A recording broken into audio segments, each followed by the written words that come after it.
What's good, Rip City? Brendan Slaughter here, filling in for Chad Doing on a Thursday. The Portland Trailblazers will kick off Summer League action in Las Vegas against the Golden State Warriors tomorrow night at 8 p.m. You can catch catch that game on the Blazer channel locally. 2.2 as we see Young Hanson's debut. Our Rose Garden report insider Sean Hykins down in Las Vegas. We'll be catching up with him today on the show as the Blazers get ready for Summer League action.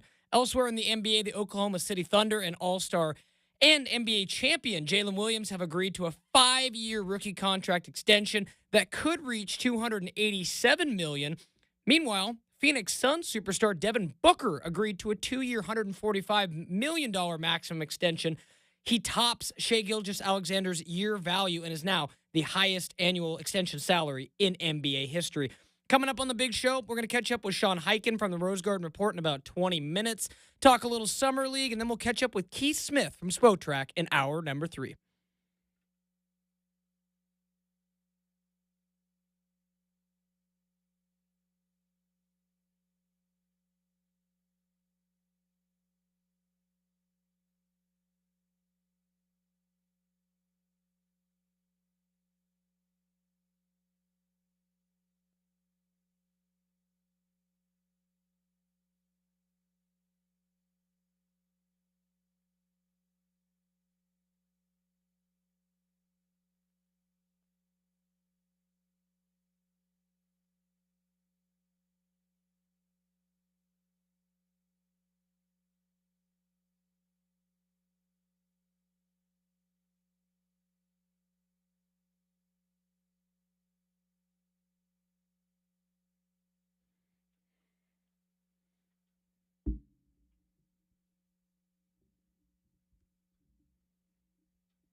Welcoming you into the Rip City Drive here on this glorious Thursday afternoon. I'm your host, Brendan Slaughter, filling in for Chad Doing. We've got an awesome show on hand today and excited to be with y'all. Before we dive into the show rundown for today, man, listen to this.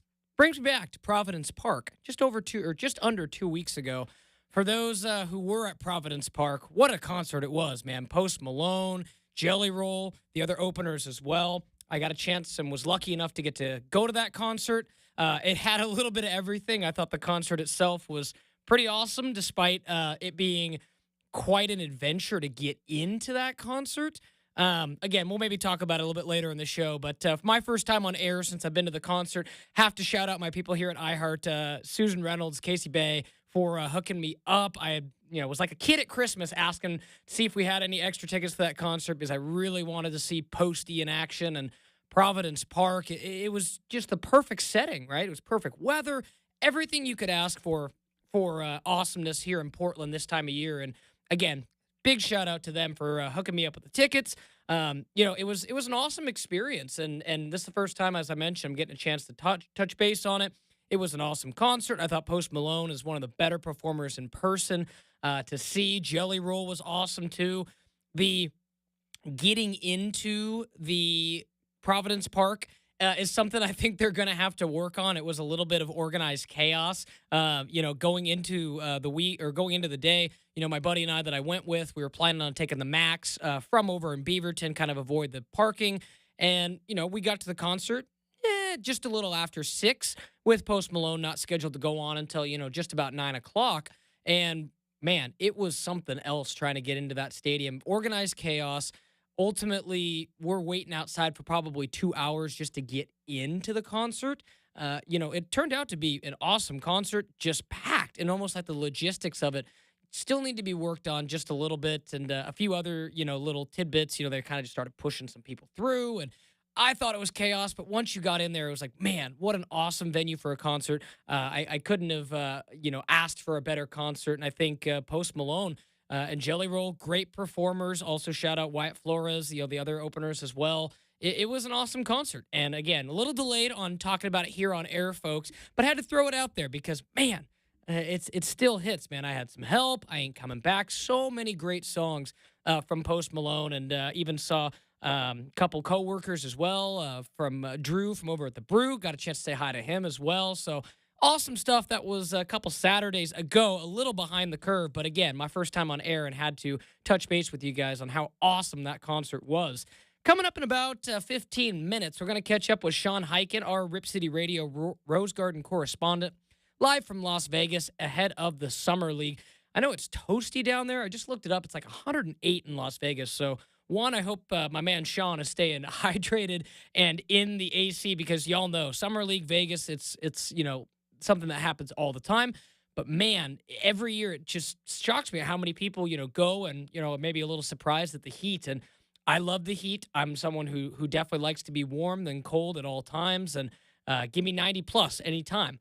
But when you start creeping up on like 110, 108, that not just triple digits, but even further, that's tough. So I'm curious to see when Sean's not doing awesome work for the Rose Garden Report and for us here at Rip City Radio. I'm kind of curious. Is he a pool guy? Is he just chilling in the AC? What's he like to do down there in Las Vegas? Because as we all know, there is something for everyone in Las Vegas. And I want to get his thoughts on Young Hansen and the Summer League roster, more offseason action for the Blazers. The Jrue Holiday trade was made official when I was on vacation this last couple days. I'll talk about that a little bit coming up in the show. But, the Jrue Holiday trade, it originally had some draft compensation.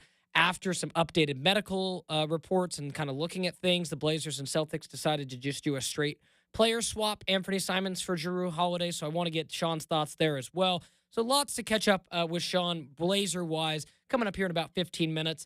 Also, as I mentioned, I just got back from a trip last night, spent 4 days down at the Oregon coast, little family reunion / getaway. And man, I'll got a lot of really fun memories to share with you guys. Great weather down there for a couple days, and man, the Oregon coast, when you can hit it right, which that's a big if. Like it's in no way, shape, or form controllable or predictable. But when you can hit the Oregon coast just right, and you get the perfect confluence of factors to create decent weather at the Oregon coast, and I'll say this. I classify decent weather as being, quote, really warm at the Oregon coast. And one of my days here this last week, it was creeping up on 75 degrees, not a cloud in the sky. And that is for the Oregon coast about as perfect and rare as you could possibly imagine. So got a chance to do some really cool stuff down at the coast.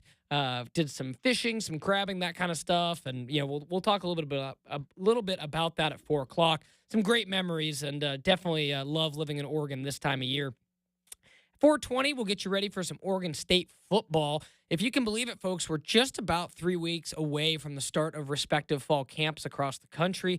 If many of you are probably many of you listening are probably like me, starting to get ready for the start of football season, maybe even starting to flirt around with buying the college football video game. As I mentioned, I was on vacation, so this year I didn't splurge and buy the deluxe edition to have it. I believe it released on either Sunday or Monday. If you bought the deluxe edition, and y'all know I'm as much of a college football video game fan as anybody, recently looked and, crushed, I think, something like 14 days of total playtime on College Football 25. So it's something that it's a hobby and it's something I really enjoy doing. But this year I was, kind of like, okay, let's see, let's wait till I get back from vacation. I can probably just roll with the standard edition this year. And I get back and I'm like, okay, pull the trigger. So long story short, had the college football game downloaded. It's on the Xbox. It will probably be broken into tonight. Downloaded it before I left, but had to make sure we were prepped for the show. And I know somewhere Chad Doing is smiling because I know how much Chad loves playing that college football game too. But knowing that we put off the game, playing the game just a little bit to make sure we were fully prepped for the show was the top priority. But I am so excited about that college football video game. And I think it's going to be one of those things that, it's from what I've heard, it's got better. There's new little, quirks and features. There's head coaches in the game now.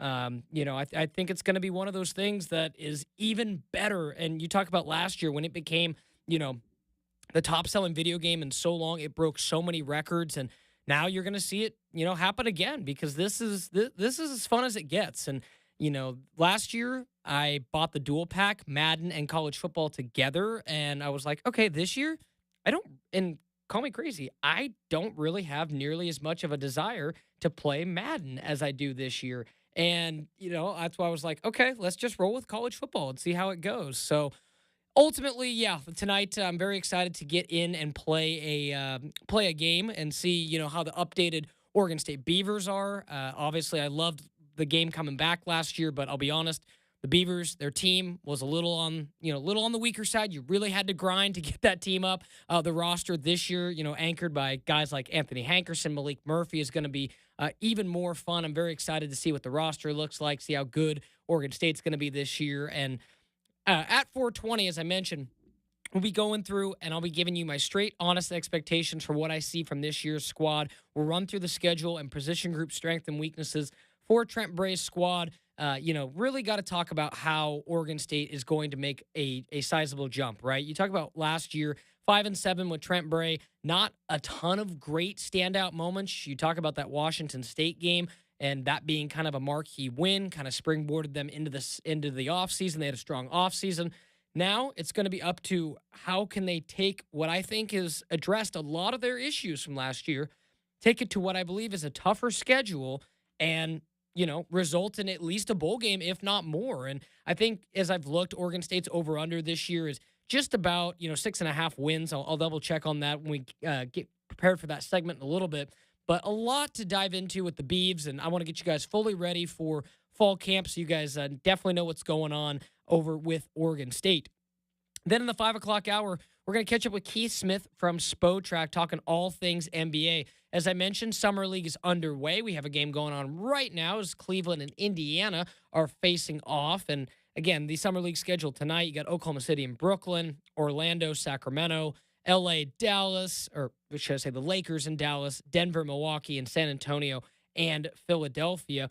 And Portland obviously gets into action tomorrow, along with a handful of other teams. The Blazers are the nightcap tomorrow, playing the Golden State Warriors at 8 p.m. And, with Keith, I kind of want to get his thoughts on Summer League as a whole. Summer League can be a lot of moving pieces as far as like, hey, this guy can pop off and look really, really good. And, that's just it. Like it's a Summer League, kind of blip. There's other players who come in, play really well at Summer League, and they use that to springboard themselves into a roster spot moving forward. So there's lots of moving pieces with Summer League, and I want to get Keith's thoughts on who he's looking out for. I really want to get his thoughts on Young Hansen as well. And obviously the most recent thing for Portland, Anthony Simons for Drew Holiday. Keith, one of his closer teams he covers for the front office show in Spotrac is the Boston Celtics, and that's obviously where our old comrade Anthony Simons is now with as Portland and Boston executed that straight player swap trade. I want to get his thoughts on the updated compensation. Again, originally supposed to be some draft compensation sent from Portland to Boston. That was wiped away with a closer look at Drew Holiday's medicals. So I'm very curious to kind of see what's going on there with Keith in the third hour. And, that's pretty much it, folks. We got a jam-packed show on hand today. It's going to be a good one. I'm excited to be back here in the broadcast booth. Like I said, I've been on vacation for, 5-6 days and got a chance to unwind, enjoy the 4th of July, get down to the coast, go to the rodeo, St. Paul, shout out. And, got a lot of opinions ready to rock and roll with you guys here today. Don't go anywhere. Coming up, we're going to be talking with Sean Highkin live from Las Vegas. He got off the plane not too long ago. Was nice enough to join us, talk some Blazer ball. Go ahead and take a quick break here on the Rip City Drive. When we come back, Sean Highkin from the Rose Garden Report here on the Rip City Drive.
Welcoming you back into the Rip City Drive. Pleased to welcome back into the program Sean Highkin from the Rose Garden Report. Sean, you've landed safely. You've made your way to Vegas.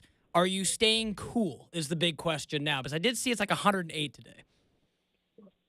I am at the moment cool because I'm indoors. I'm out on the concourse between the two gyms at Thomas and Max. So right now I'm doing okay, but I'll tell you what, I'm not looking forward to even just going outside to wait for an Uber on the way back from the arena. So that's it's an occupational hazard of Summer League, but I've been doing this a long time. So. No, for sure. It's not your first rodeo, but I'm kind of curious, Sean. Like for that, like, are you you obviously get to pick where you are. Are you in like a specific part of like the Strip? Are you off the Strip as far as like how far you have to go from Thomas and Mack back to where your home base is, so to speak?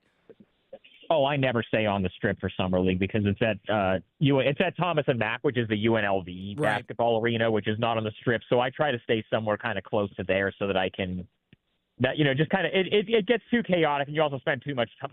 Everything is cheaper off the Strip, Yes. and you spend so much more. You save so much money on Uber, so that's kind of the way I always try to do it. Oh, it's genius. I mean, Sean, the last time I went there, I was sitting poolside. I'm like, oh, like, $30 for like, water. Oh, cool. Like it's pretty insane. Yeah. But, I'm just curious kind of before we dive into the nuts and bolts, and appreciate your time, Sean, like when you're not covering games, like it's almost too hot to go to the pool. So like, what are you doing with your downtime down in Vegas? Or are you just, all go, no quit in terms of riding this time of year?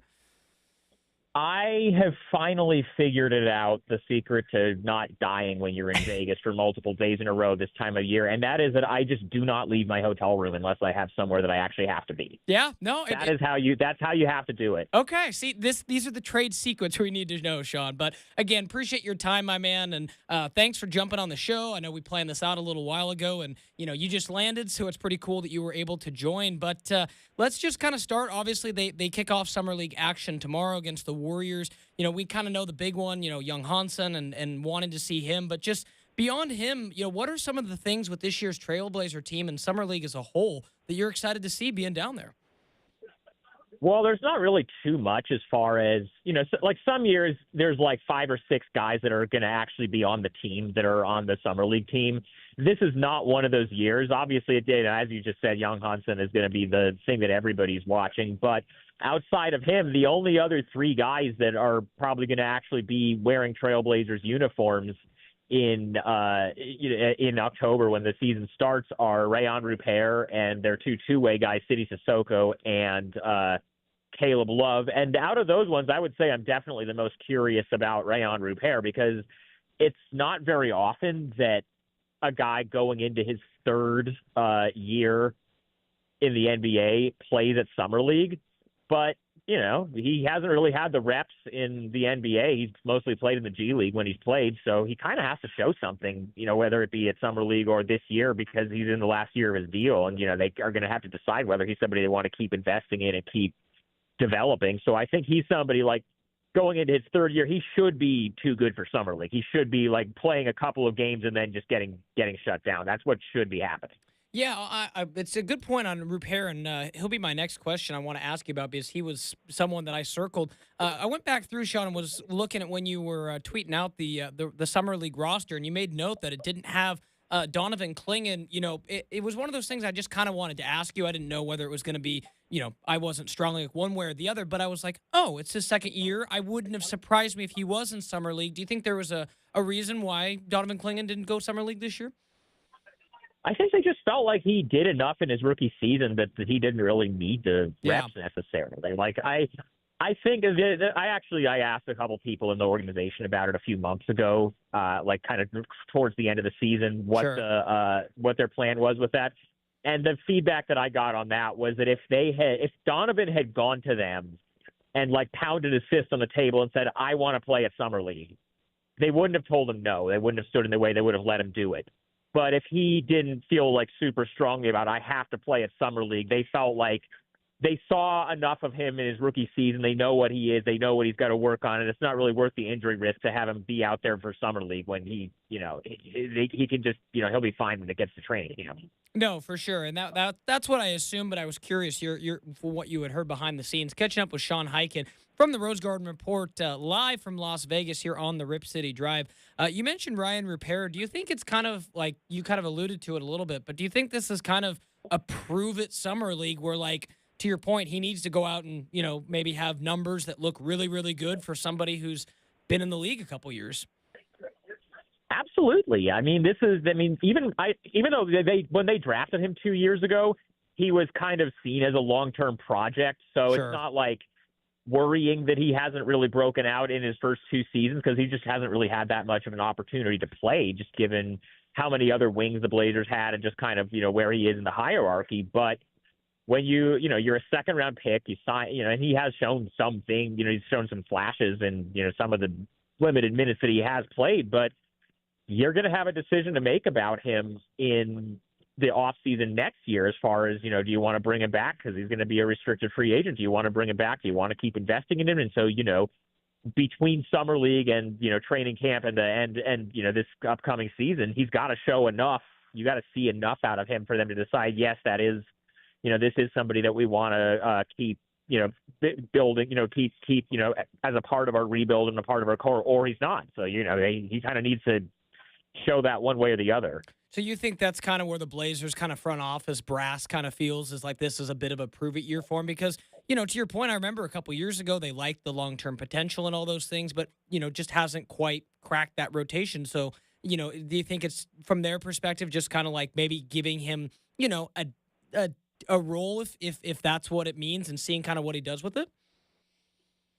Well, it's tough because they have so many other guys that need Right. to play. Like, is he going to play? Who's he going to play over? He's not going to play over Shaden Sharp. He's not going to play over Denny Avdia or Toumani Kamara or Scoot Henderson or really any of these, these other guys. So it's, but you got to find minutes for him somewhere. Like Sure. if he's in his third season and he's still mostly just playing in the remix, then it's like at that point, going forward, do you want to use a roster spot on him, next Right. season? Then that's going to be a decision they're going to have to make. So, it's up to him. If he comes in and, destroys Summer League and is so good in these first 2 games at Summer League that they decide he doesn't need to play the rest of Summer League, and then he comes in and just shows that he's like leveled up at another level in training camp in October, Sure. then that could change some things. But yeah, it's tough to see where whose minutes he's taking and what role what his role is going to be going into next season for sure. Absolutely. Catching up with Sean Highkin here on the Rip City Drive. Young Hansen, as you mentioned, that's, I'm sure every Blazer fan, that's probably the number one thing on their minds is wanting to see the Blazers' first round pick in action. Obviously not his first quote action in summer league is had previous experience with China, but first with the Blazers. What would look like a good summer league for him in your opinion, Sean? For me, it's less about the numbers that he puts up and more about physically, can he hang with some of these more athletic guys that he's playing with and playing against that are kind of NBA level guys? Because, the difference in, the level of athleticism Mm-hmm. in the NBA versus in the Chinese Basketball Association is pretty huge. So, and in the draft, the lead up to the draft, a lot of the scouting reports that you were reading about him, like the one hang up that I think a lot of people had, everybody kind of said he's really skilled and he has some potential, but the hang up that people had was, is he going to be able to hang physically with some of the, is he athletic enough? Is he quick enough to be able to kind of stand up to this level of competition? And so you want to see him at least be able to hold his own. He doesn't even need to dominate. If he can just prove that he belongs out on the floor just from a physical standpoint, then I think that's going to be something that they're going to look at as pretty encouraging. And, just kind of following up on that, Sean, knowing now that there's been, some moves made, since obviously Young Hansen was drafted, the Blazers have created space at the position by, moving on from DeAndre Ayton. And, I'm kind of curious, exactly what the roster looks like as we get closer to opening day. But it seems like they're going to carve out a role for him to at least show what he can do. Well, he's going to have an opportunity because, I think Donovan Clingan is clearly ahead of him in the pecking order Sure. at this point, but we know that Clingan, from a conditioning standpoint, is going to be able to play 30, 35 minutes a game, on a night-to-night basis. And then who are their other centers? Duop Reith is kind of a situational big. He's not going to be able to play in every matchup. That's just kind of been what his role is the last couple of years. And then Robert Williams just is, you don't know how healthy he's going to be. And even if he is healthy, he's going to have to be load managed. So there are going to be minutes there for him. It's just going to be really interesting to see what he's able to do with them. And kind of following up on that too, Sean, is it also one thing where you said, not so much the stats, but say, maybe Young Hansen doesn't put up the craziest numbers and struggles a little bit in Summer League. Is that necessarily like an indictment moving forward, or is it just kind of like him getting into the rigors of this new experience and it might take time?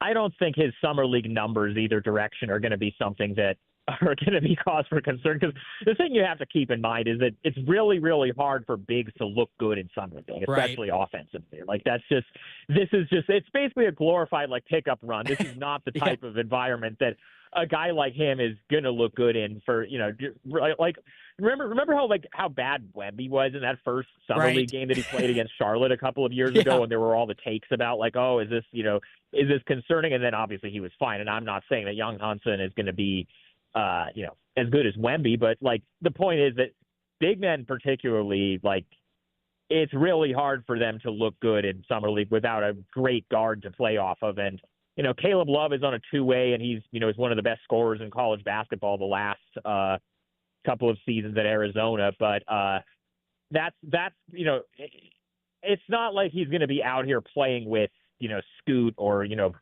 rookie Dame or anything like that. Right. And, you kind of mentioned, too, because obviously not a ton of, guys we expect to necessarily make the roster on the Blazers Summer League roster. But you mentioned the two-way guys in Sidy Cissoko and Caleb Love. And I'm kind of curious, like, obviously they're two-way players. Their role for the year is obviously locked in. But could you see them, having a strong Summer League? I mean, I think we don't really know a whole lot about what either. I know that Love is still coming out of college, but I feel like there's still maybe some untapped potential with those two guys.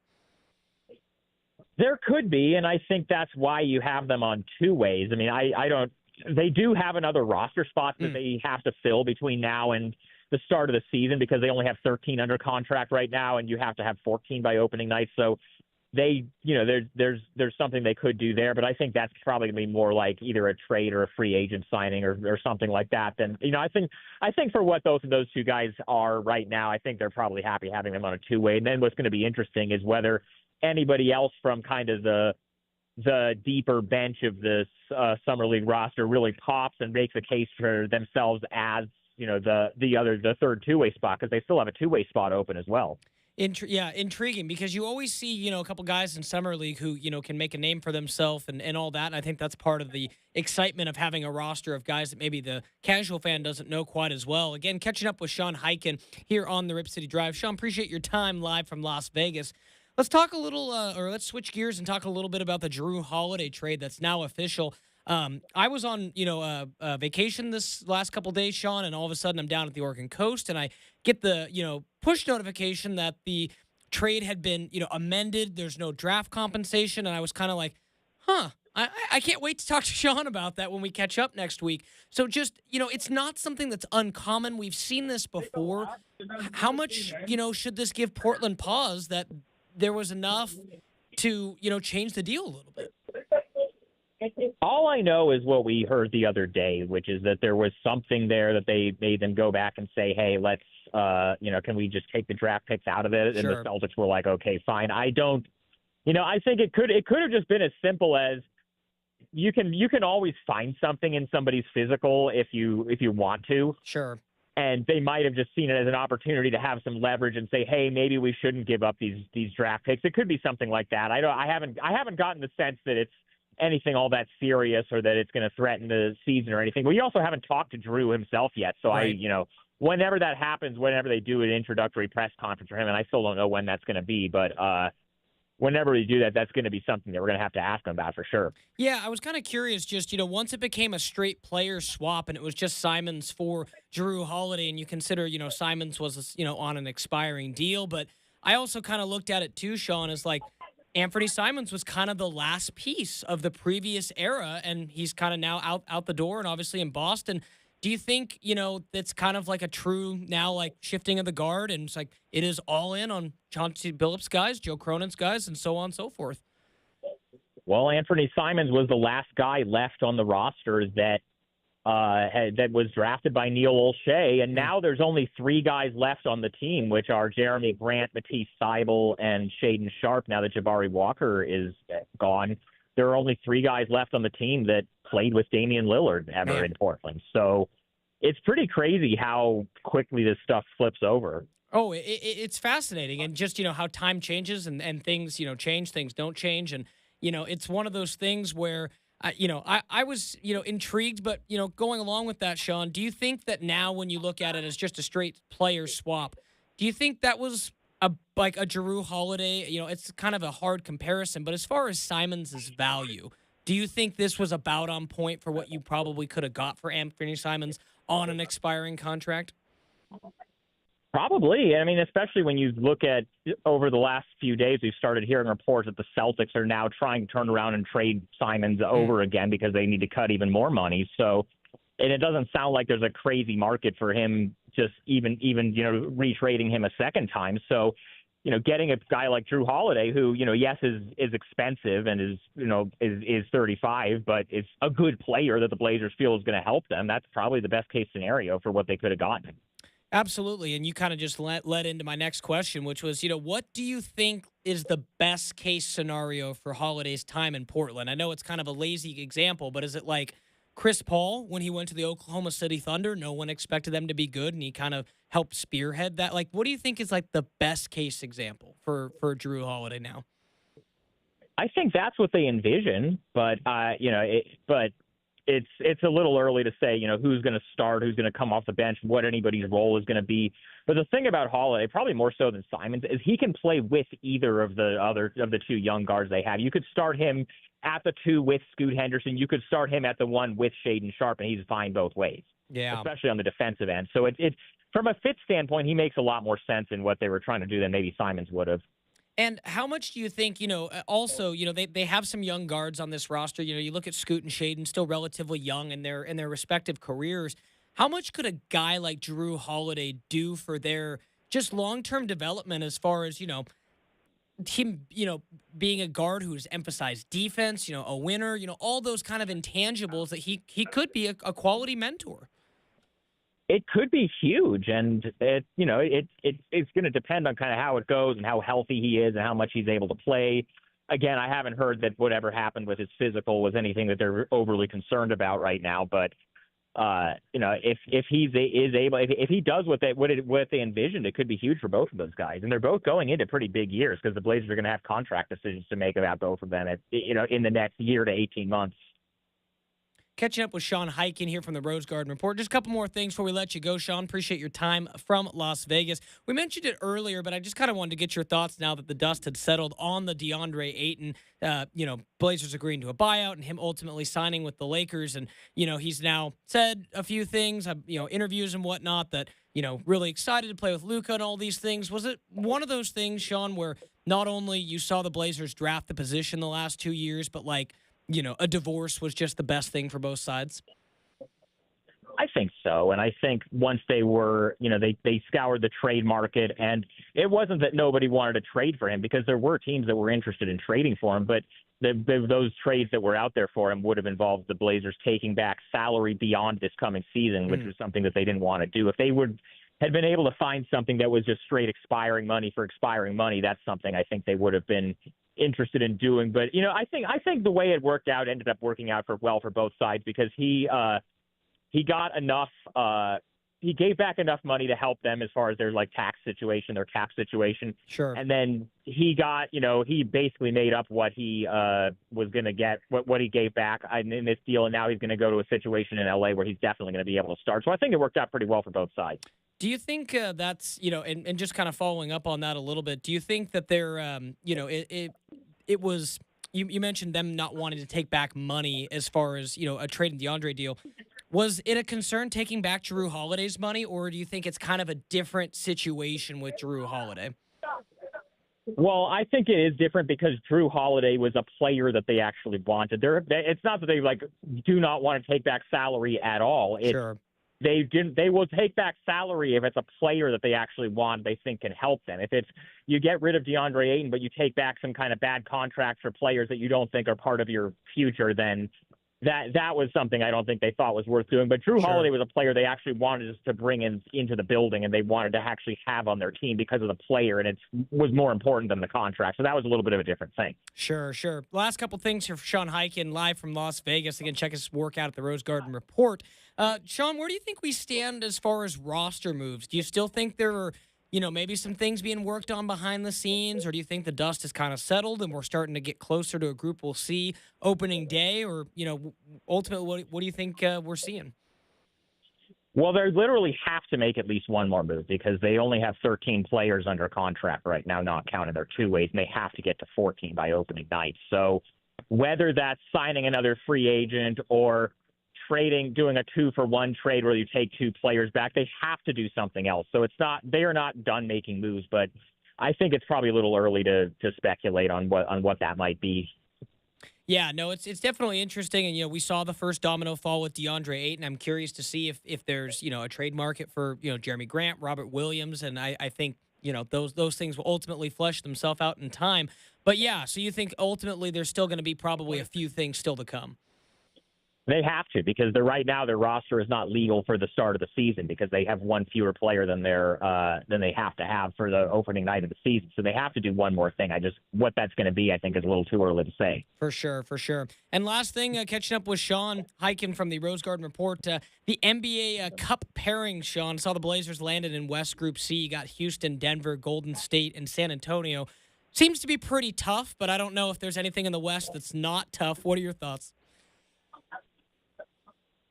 What did you say? Hold on. I think I lost. Oh, you there, Sean? Got you? Yeah, I got you. I got you now. Okay, no, I lost you no, you're totally good. I just mentioned, the Blazers landing in Group C for the NBA Cup. Houston, Denver, Golden State, San Antonio. Seems to be tough, but the whole West is tough. What were your thoughts on the Cup pairings coming together?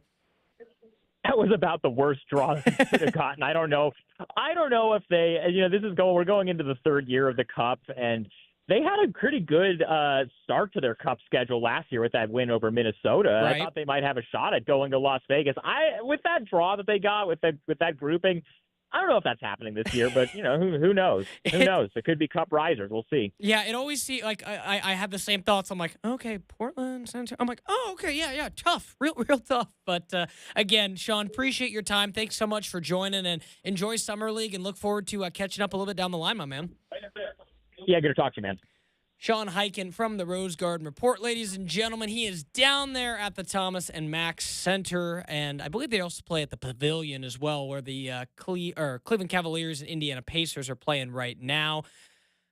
So yeah, Summer League underway. Lots of good stuff there from Sean Highkin. Lots of questions I had on the mind, and yeah, obviously we're going to see what young Hansen can do, right? I think, there's a certain amount of pressure on him to perform just because, he's kind of an unknown first-round pick, but the potential's there. I'm excited to see what he can do on the court tomorrow night in the few games the Blazers have in Las Vegas. Stay locked into Sean Highkin. We'll take a quick break here on the Rip City Drive. When we come back, we'll be getting you ready for hour number 2. Keep it right here.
Welcoming you back into the Rip City Drive here on a glorious Thursday afternoon. It is just about as perfect as you could ask here in the Pacific Northwest. We got just a few clouds in the sky, beautiful blue skies, and warm temperatures. Big shout out to Sean Highkin. Thankfully, it's not as hot outside as it is down in Las Vegas. As Sean said, it was almost 110, and he's got it right, man. You go from the hotel to the summer league and hang in the room because when it's that hot, the pool isn't even enjoyable. But definitely some great stuff with Sean. Check that out because that was an awesome interview. Just got a few minutes here before we wrap up hour number one, but got to go ahead and give my fellow Sherwood citizen, Jackie, some love here as Jackie's been waiting on hold patiently since before our Sean Highkin interview. I've always got time for a fellow Sherwoodian. Jackie, what is on your mind? Hey, Brandon. Nice to hear you on the air today. Appreciate that. No, I've talked to you for chat a couple times. It's nice to be on the other side for sure. What's on your mind? Awesome. Well, I have to tell you, I enjoy the Oregon coast. It's really nice, but I'm not a fan of the heat. I'm good at 65 degrees. I honestly, because I was down in Coos Bay with my family for a couple days, and we got a little bit of everything over our stretch. Monday we were there. It was pretty foggy, pretty windy, and had to crab and fish amongst the elements. The next day was kind of middle ground, a lot nicer. And then when we left yesterday, to your point, Jackie, we were out there at our beach house that kind of had overlooked kind of a cliff, and we're all there in shorts and a t-shirt. Like, my goodness, this is hot. So I understand where you're coming from, but man, it's one of those things that we just don't get it so often. I just had to take a moment and be like, wow, the Oregon coast, when it is nice, it's tough. It's tough to beat. Yes, everything has to line up properly to be warm down there. Absolutely. Anything else on your mind, or just the coast, Jackie? Well, when I heard about the 2-year deal for Devin Booker at 70 per, I wanted to get your thoughts to see, is he really worth that much? I mean, I don't feel like he is. I'm sorry to say that, but that's a lot for him. It is. I think that's a tremendous question, Jackie, and I appreciate the phone call. Look forward to hearing from you again next time. But, I mean, with Devin Booker, I mean, you talk about, I can remember him making an impact in the league for quite some time. Like, I was in college when he scored, 70, 80 points when he was a young guy, and you're like, wow, this guy's coming. I don't think he should be paid more than Shai Gilgeous-Alexander. I mean, you're talking about that's the new high standard, right? It was Shai and 71, and I think now Devin Booker's at 72. Considering that the Suns, shipped off Kevin Durant and he is the Suns' all-time leading scorer, I almost kind of look at it as something, kind of like what we saw with Damian Lillard a handful of years ago when, Dame signed his extension. And then for a brief period of time, Dame was going to be the highest paid player in the NBA. That's, since been passed. But I found that to be kind of similar where Phoenix is like, this is our franchise guy. After trading away Durant, we are rebuilding, retooling, whatever you want to call it, new coach around Devin Booker. And I think he's an awesome player. Don't get me wrong. I'd love to have Devin Booker as a Portland Trailblazer. But when you're, to your point, when you're talking about, 72, 73, $1 million, you have to be able to impact winning in such a big way. And I think, you go back, he made the finals, a few years ago with DeAndre Ayton and Chris Paul. And obviously that was a team effort to get there. But you look, an NBA Finals appearance on your ledger, still an NBA Finals appearance on your ledger. He is your all-time leading scorer. There's a lot to like about what he's given to Phoenix and the city. So I understand from that perspective wanting to reward somebody who, let's not forget, folks, when Devin Booker got to Phoenix, they were hot garbage. They were so bad. And Devin Booker kind of helped, along with Chris Paul and other pieces too, help them kind of change the culture there a little bit. So it's a reward for him. Will it look as good for a guy who's a little bit more one-dimensional as far as scoring, not giving you a ton on the defensive end to make what, the MVP of the league is? Do I think Devin Booker is an MVP of the league? I think he's a really good player. I don't know if I'd see Devin Booker be MVP, so that's a great question, Jackie. All right, we're going to go ahead and take a break here on the Rip City Drive. When we come back, 4 o'clock, we talked about it a little bit with Jackie there. We're going to recap my trip to the coast at 4 o'clock, talk about all the fun that was this weekend. 4:20, we're going to talk some Beaver football. Then 4:45, we're going to dive into the law. Maybe a little Slaughter rule coming up at 4:45. You got the Rip City Drive with Brendan Slaughter.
What's good, Rip City? Brendan Slaughter here for the Rip City Drive. The Portland Trailblazers will kick off Summer League play in Las Vegas tomorrow night in the nightcap against the Golden State Warriors at 8 p.m.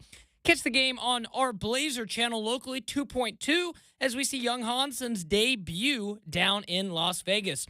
Elsewhere in the NBA, Oklahoma City Thunder All-Star and champion Jalen Williams, J-Dub, has agreed to a 5-year rookie contract extension that could reach $287 million. Phoenix Suns superstar Devin Booker has agreed to a 2-year, $145 million extension, the highest annual extension in the NBA. He tops Shai Gilgeous-Alexander and his $71 million a year. Coming up on the big show, here in about 20 minutes, we're going to talk a little Oregon State football, get you guys ready for fall camp. Then in hour number 3, we're going to catch up with Keith Smith from Spotrac. You've got the Rip City Drive here on a Thursday.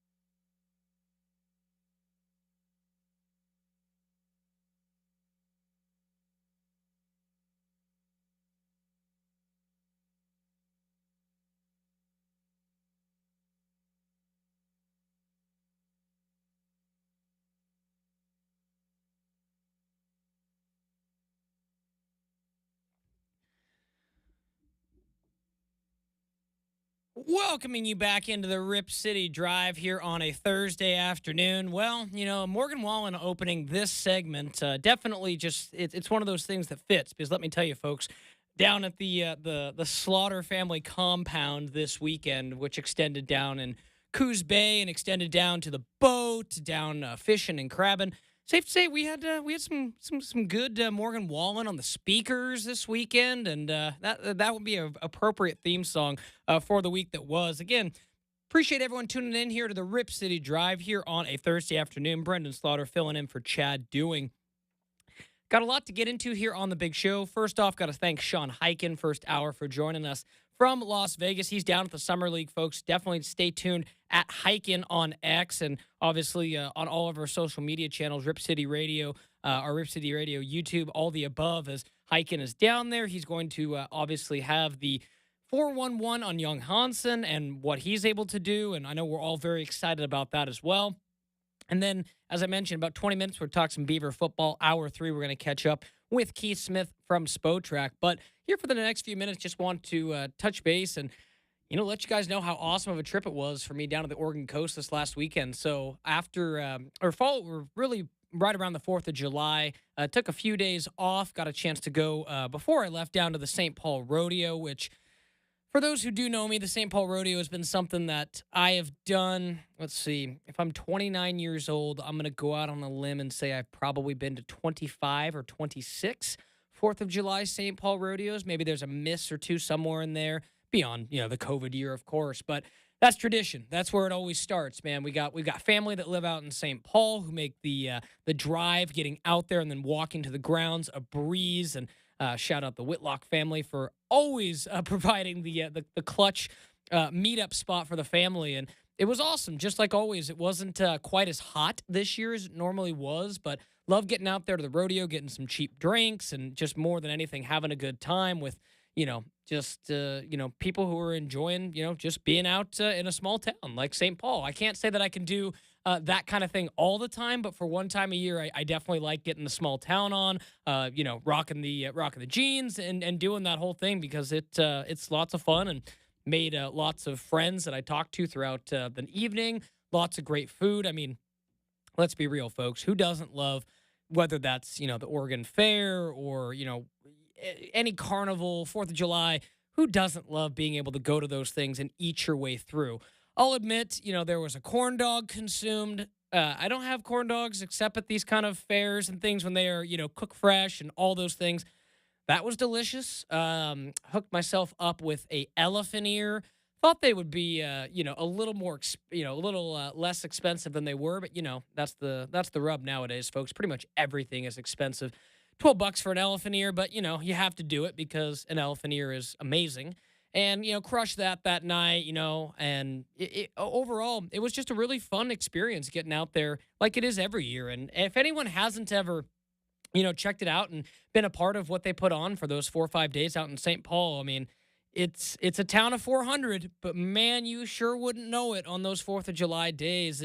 It's crazy just how many people come into that town, how big of a deal it is, and just how much of an awesome kind of atmosphere there is. There's something for everybody. There's, if you're into the rodeo stuff, there's stuff for you. If you're into, going to all these shops and different and, looking at little trinkets, there's stuff for you. If you want to go buy hats and buckles and this or memorabilia, there's stuff for you. If you're a kid and you want to ride rides, I mean, man, I can't tell you how many parents were probably scapegoated into buying some ride bracelets this last weekend because there were so many kids that were out there wanting to ride rides. And, that's always part of the fun, too. I remember being a kid and wanting to ride all the carny rides and all that kind of stuff because it just kind of goes hand in hand with the 4th of July and getting out there. So that was an awesome time, and I got to shout out that because that's how 4th of July gets started in the Slaughter family household. And again, from there, I had a couple days off until I came back yesterday, I should say.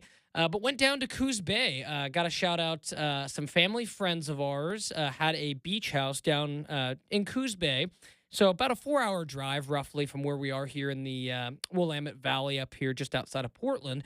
And went down to Coos. Not my first time in Coos Bay. Been down there quite a lot over the years, but had a beach house down there and had, grandma and grandpa come down, mom and dad were there, had my siblings, and it was just a really, really fun experience to kind of get together, especially with my sister and brother-in-law now that she's married and lives up in Longview. Don't get to see her quite as much as I had in years past. So it was great to spend a couple days with them. And more than anything, folks, it's really one of my favorite pastimes to be able to go out and get out on the water and, go fish, but most notably, go crabbing. And, we did a lot of things as kids that were outdoors type, right?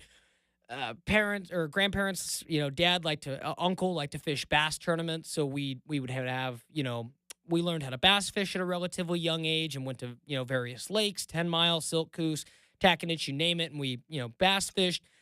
But as a kid, I always enjoyed when we went crabbing more, whether that was, going out in the bay. I was always more of an ocean, guy myself. Give me that salty sea air. And I personally love crab. And for those of you who, are seafood fans here in the Pacific Northwest, you know how much Dungeness crab costs in the store. And if anything, that's my motivation for wanting to go crabbing the last couple of days was, you go to Costco, for example, you can get a couple Dungeness crab for $40-$50. And when you think about that, price point for crab, man, when you go crabbing yourself and you come back, you're like, you feel like you stole almost. You're just kind of like, man, when you put a monetary value on this, you start to think, hey, a pretty good week. So we got down on Sunday afternoon after making the drive down and kind of got settled in, and we're planning to go out in Coos Bay, not the ocean, but in the physical bay itself on Monday and Tuesday were the plans.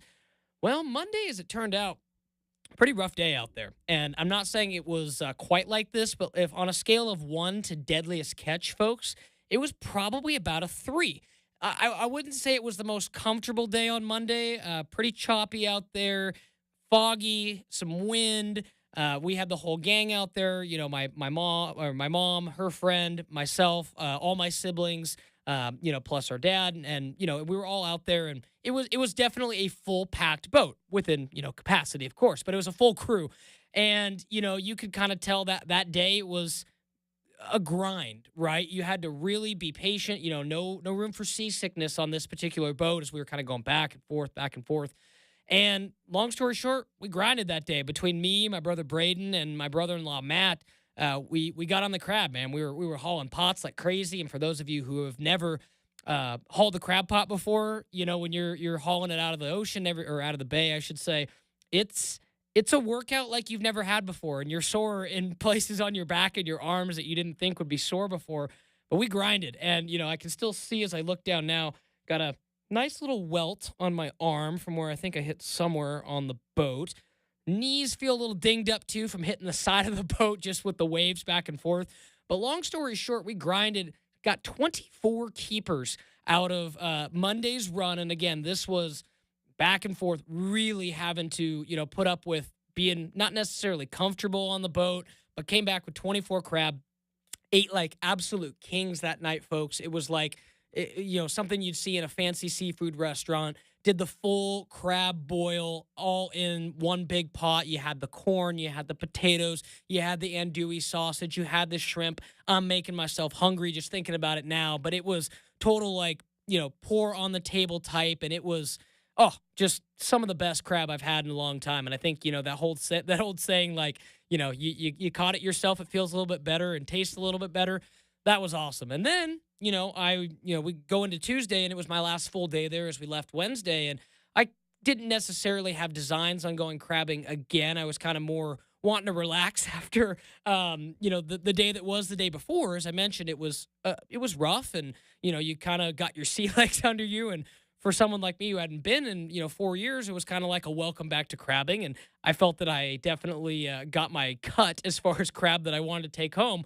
But then, that morning I hear, well, my sister and my brother-in-law decided to, do something different. My sister's expecting and, has a little one coming here in a few months, and going on the boat, I think on Monday was probably as much adventure as she wanted in that regard. So a few more people, my mom and her friend didn't go on this trip, and all of a sudden I get a call from my granddad, and he's like, hey, we're going to go out. Do you want to go crabbing? And all of a sudden I'm kind of doing the math, and, my dad drives the boat. My granddad wants to go, and I'm like, oh, sounds like they need someone to haul pots again. So I called up my younger brother, Braden, and I was like, all right, Braden, if I'm going, you're going to go, because then you can help me haul pots, and then we can have even more crab, because I'm not going to lie, I'm feeling a little bit sore today.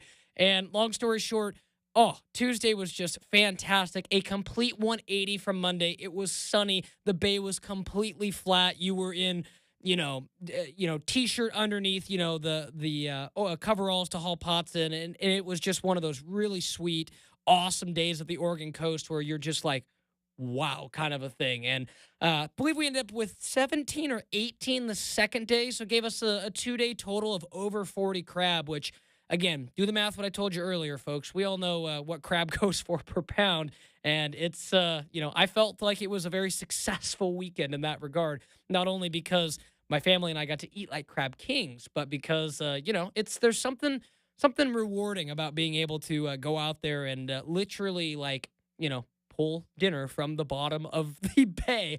And, there were lots of other, great memories as well. And, can't thank the Kelly family enough for hooking us up with the beach house this last week. And honestly, I'm jealous because the rest of my family is still there, folks. I had to cut the trip short because I had to get back, and bills ain't gonna pay themselves. But my dad and my younger brother Braden and rest of us, so some of our other family still down there until Sunday. So I'm jealous that they're still down there enjoying the nice weather. But it was an awesome couple days, and man, it was exactly what I needed to kind of get back and enjoy some of the things that nature provides here in the great state of Oregon. And a perfect reset. And as y'all can tell, I am fired up, feeling good today, and definitely got a lot more to share with you. We might touch base on the trip a little bit more in the show if time dictates. But nevertheless, we'll go ahead and take a quick break here on the Rip City Drive. When we come back, we're going to dive into Beaver football. Again, get you ready. If you can believe it, folks, fall camp going to be starting in the next 3 weeks. Get ready for football. And Oregon State going to be looking to get back on track year 2 of Trent Bray. We'll talk a bit more about that coming up in just a few minutes. You got the Rip City Drive.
Welcoming you back into the Rip City Drive here on a Thursday afternoon. Brendan Slaughter sitting in for Chad Doing. Appreciate everyone tuning in on this edition of the Rip City Drive. You want to join the conversation? Give us a call, 503-248-0620. Shout out to Jackie back in hour number one. Great question about Devin Booker. Always got time for my fellow Sherwoodians. Amongst anybody else wants to give us a call, 503-248-0620. Give us a call now. You want to chat about anything as we're getting you ready for Blazers Summer League starting tomorrow and a whole bunch of other stuff here on the Rip City Drive. You can also find us at YouTube at Rip City Radio 620. With fall camp just a few weeks away, we're going to start talking a little Oregon State football and get you ready for the start of the 2025 Oregon State football campaign. It's crazy, folks, because I feel like Oregon State baseball just ended. You know, the Omaha run, came up short just a few weeks ago, and, you get a little bit of July, and then you blink. And as I mentioned earlier, we're within 3 weeks of fall camp starting, and, man, you just blink. You're like, where'd summer go? We're already into football. And as always, stay tuned to me here on Rip City Radio and over at beaversedge.com for all the latest and greatest Oregon State content. And in case you haven't heard, some awesome stuff over at Beaver's Edge as usual, but even more so lately since we've merged with On3 to create an amazing experience for our users over at beaversedge.com. Definitely check it out. Lots of new cool toys with joining On3, and it's been an awesome transition so far. So go ahead and check us out at beaversedge.com. But for the next few minutes, we're going to talk a little Oregon State 2025 expectations. We're going to run through their schedule and kind of look at maybe where there's some trap games, where there are some opportunities for wins, and just kind of see how close this schedule is. There's so many games that are going to be within, a touchdown or so margin, and I think that's going to be the determining factor of where the Beavers are going to be this year. And we'll kind of dive position by position group and kind of look at what we see. But before we get into the schedule, let's kind of just do a rundown of what we know from the position groups as we enter fall camp.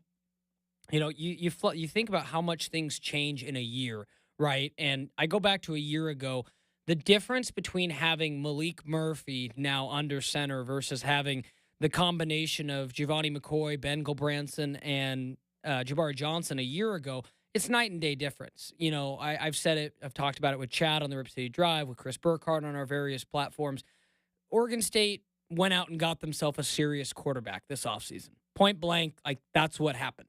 I'm not going to say that the guys last year weren't necessarily, serious quarterbacks, but knowing what we know now, I do kind of look back on the room and go, I don't know that you could have expected necessarily many more wins with the team the Beavers had last year, even with, the group of quarterbacks that they had. And that's why you saw this offseason, Oregon State did what, we had rarely seen them do, which was, put their foot down and say, hey, we're going to get involved in this new collective world as far as, being able to have the resources to go land us a marquee quarterback, and they did. And I think that's where, everything is going to start and stop this year is Malik Murphy's under center. The Beavers do not have a quarterback competition, question, controversy, anything.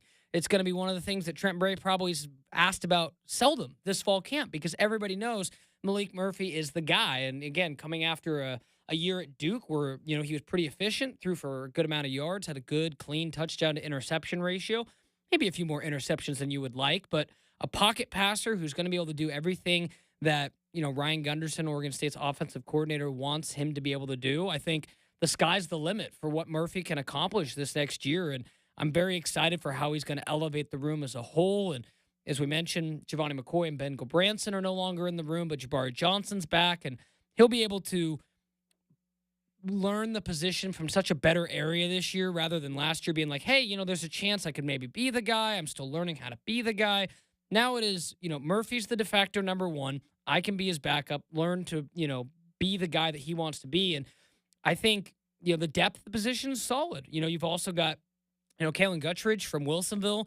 He was impressive in spring at the quarterback spot. And then they got Tristan Taia joining over the summer as well. So I really like how Oregon State's quarterback room shakes out. Malik Murphy's going to be the guy there, but the depth as far as guys coming in the future is solid too. And I think it's like anything else you've seen in college football now. And I go back to a few years ago when we had such elite play in the Pac-12 conference, when you had, Bo Nix, Michael Penix, Caleb Williams, Cam Rising to an extent. And it's, when you have a quarterback and an elite quarterback, a guy that can make all the plays, make all the throws, it gives you a chance. And I think I go back to a couple years ago, Oregon State thought that DJ Uiagalelei was going to be that guy. And in some respects, he was. In other respects, not so much. And I think you're looking for that guy to kind of be able to elevate everybody else. I think that was one of the things that made Michael Penix and Bo Nix particularly great. Even Cam Rising, I'll throw him in there as well.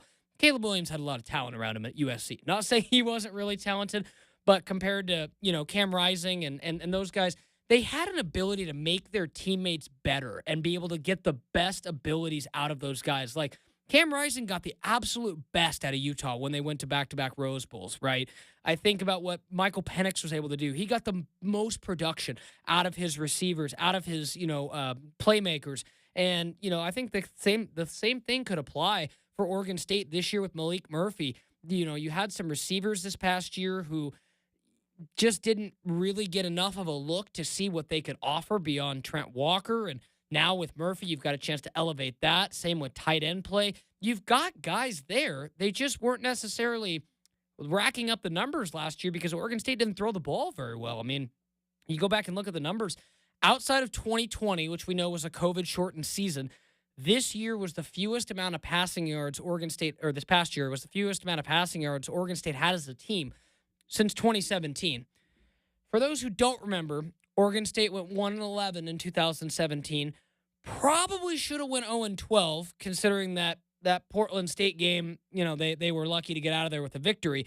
But that was, to this day, I think one of the more just really bad Oregon State teams I've seen in my lifetime. And, you saw Gary Anderson resign after 6 games, the Corey Hall experiment for a few games, and ultimately what led to the whole shift change and bringing in Jonathan Smith. So the fact that you had this last year, the fewest amount of passing yards since that year, that's not good company to keep, right? So I think it was a real big emphasis for Trent Bray, Ryan Gunderson, for them to go out and get a guy who could be a difference maker under center. And I understand you're Oregon State. You're somewhat still limited. You're not going to be able to go out and get yourself a Drew Aller or one of these top just uber Heisman short watch list candidates.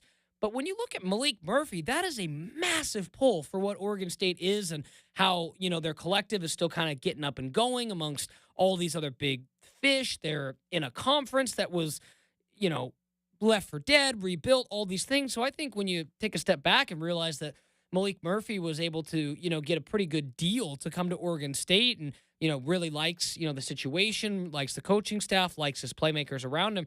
I think that's going to be a huge coup for Oregon State. And as I mentioned, that's where it all starts, is with quarterback. And you can have a quarterback who could elevate some things. So we're going to run through.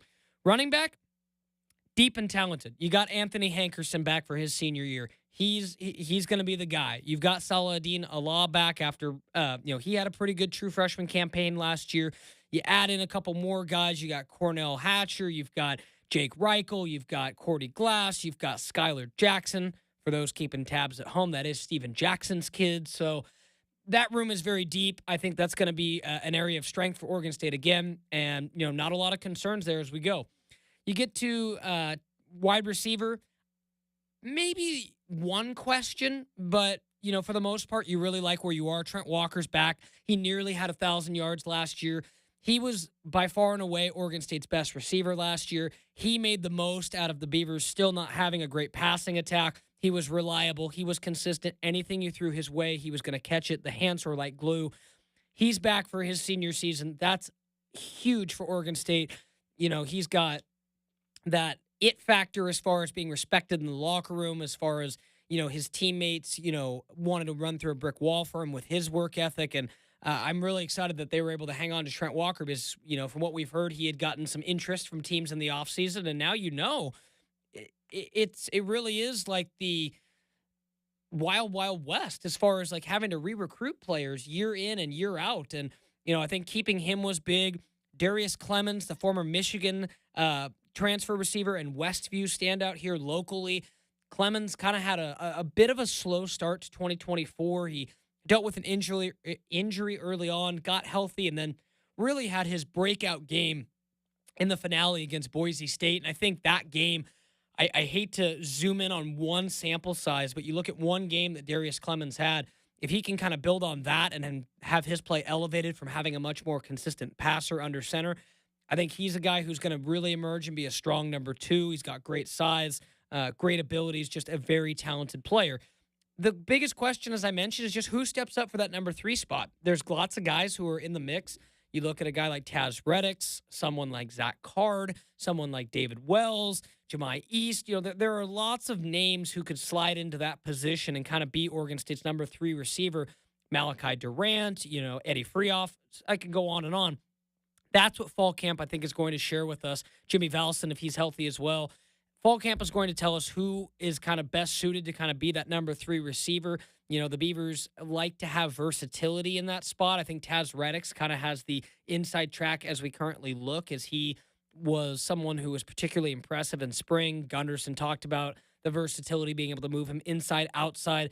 So I think he'll be tough to beat at that spot. But Zach Card, maybe the fastest guy on the team, and now that you have someone who can really break the lid off the defense and throw deep, Zach Card's a guy who can run by people. So I could see kind of that position being a little kind of ambiguous based on what the Beavers matchups are seeing, but I like it there. Tight end, you need someone to step up. You didn't quite have this last year, the production that you had with Jack Velling a few years ago. Tight end had become such an important part of Oregon State, not only as blockers, but as receivers. We saw Jack Velling have a great year a couple years ago, then followed Jonathan Smith to Michigan State, and Oregon State kind of had, Jermaine Terry this last year, but didn't feature the tight end room as nearly as much as they needed to be. Again, part of that probably goes back to the inconsistent play at quarterback and the inability to kind of get guys the ball all the time and kind of build that up. But, simply put, Oregon State needs a tight end who can give them 300, 400, 500 yards receiving, or multiple guys to kind of add up to that mix and some touchdowns, right? And I think you look at the additions they made in the offseason. Riley Williams comes over from Miami, the former Central Catholic standout. He's a guy that I think really could have a ceiling that hasn't been hit yet. He is a big, big body, 6'6", 200 and some pounds, and just a big play target. He wasn't throwing the ball a whole lot from Cam Ward this last season at Miami, but has a good catch radius. I think with a healthy amount of targets, he could be someone that's going to be very valuable. Also, the Beavers bring back Bryce Caulfield.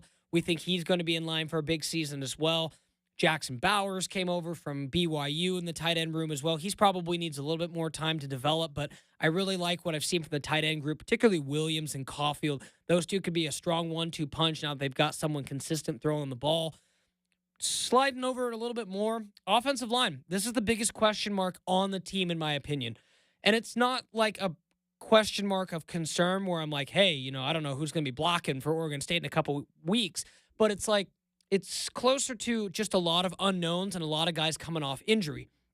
Biggest thing right off the bat, Kyle Devan, Oregon State's handpicked offensive line coach under head coach Trent Bray, was victim to the NFL hiring cycle this last season. The Beavers get through the offseason and, just a few weeks before spring football, the Bears are making some hiring moves and rounding out Ben Johnson's inaugural staff.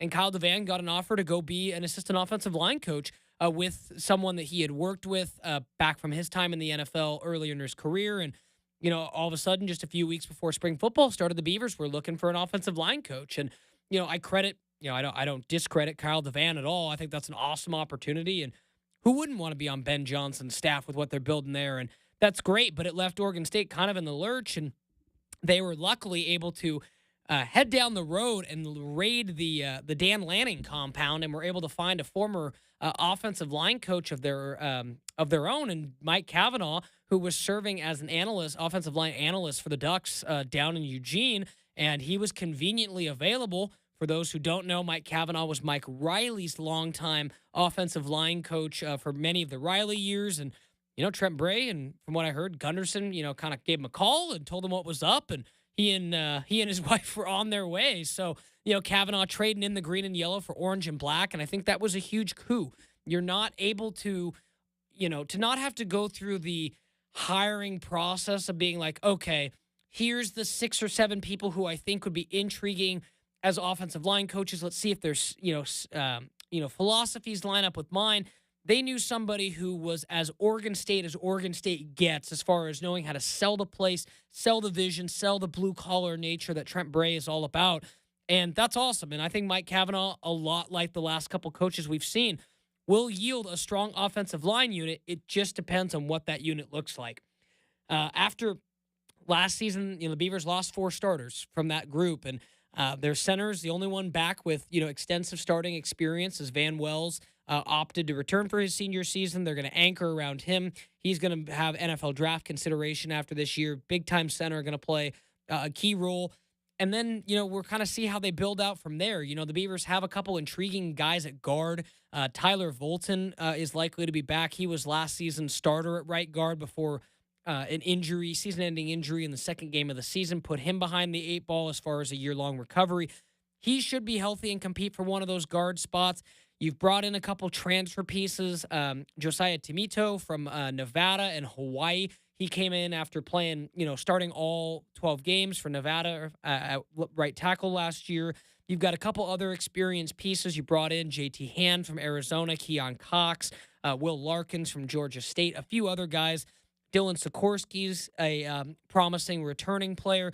So there's lots of pieces on the offensive line that I think will ultimately be molded into that kind of sculpture that we want to see, but to kind of look at like it might be like a marble or a brick marble right now instead of the sculpted piece that we expect it to be by fall camp. So as far as competition goes between skill positions, I don't think that there's a position group that has more to kind of prove and show than the offensive line.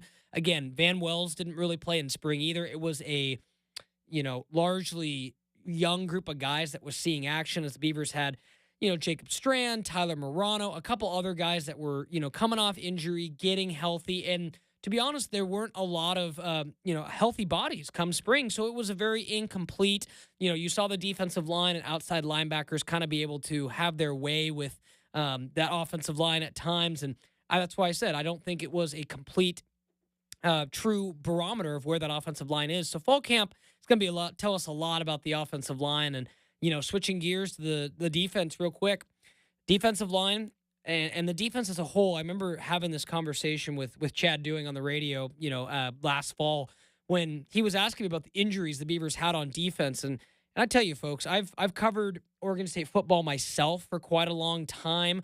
I've, obviously been a supporter of the program for the 29 years I've been on this planet.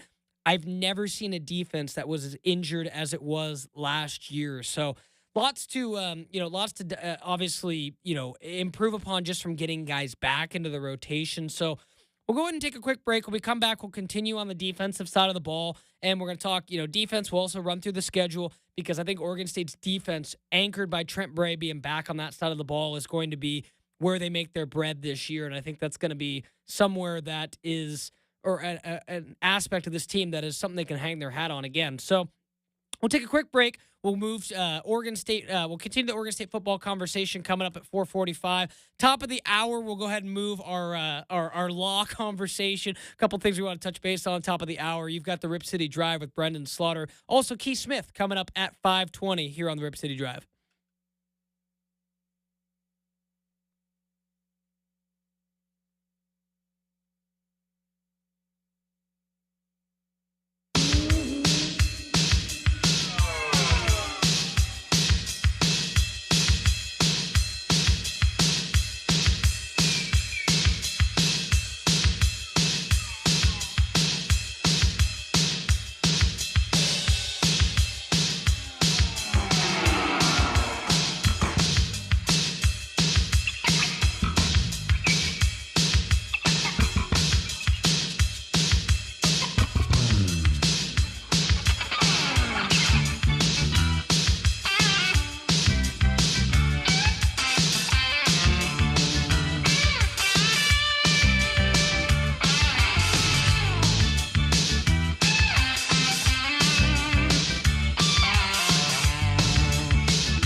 Welcoming you back to the Rip City Drive here on a Thursday afternoon. Brendan Slaughter filling in for Chad Doing here on this beautiful Thursday afternoon. I know I'm excited to get back outside, soak up a little bit more of the sunshine while it's still out. It is my favorite time of the year, folks, when it is sunny and warm in the great Pacific Northwest. I tell you, 8-9 months out of the year, I think our weather is, it can give and take a little bit.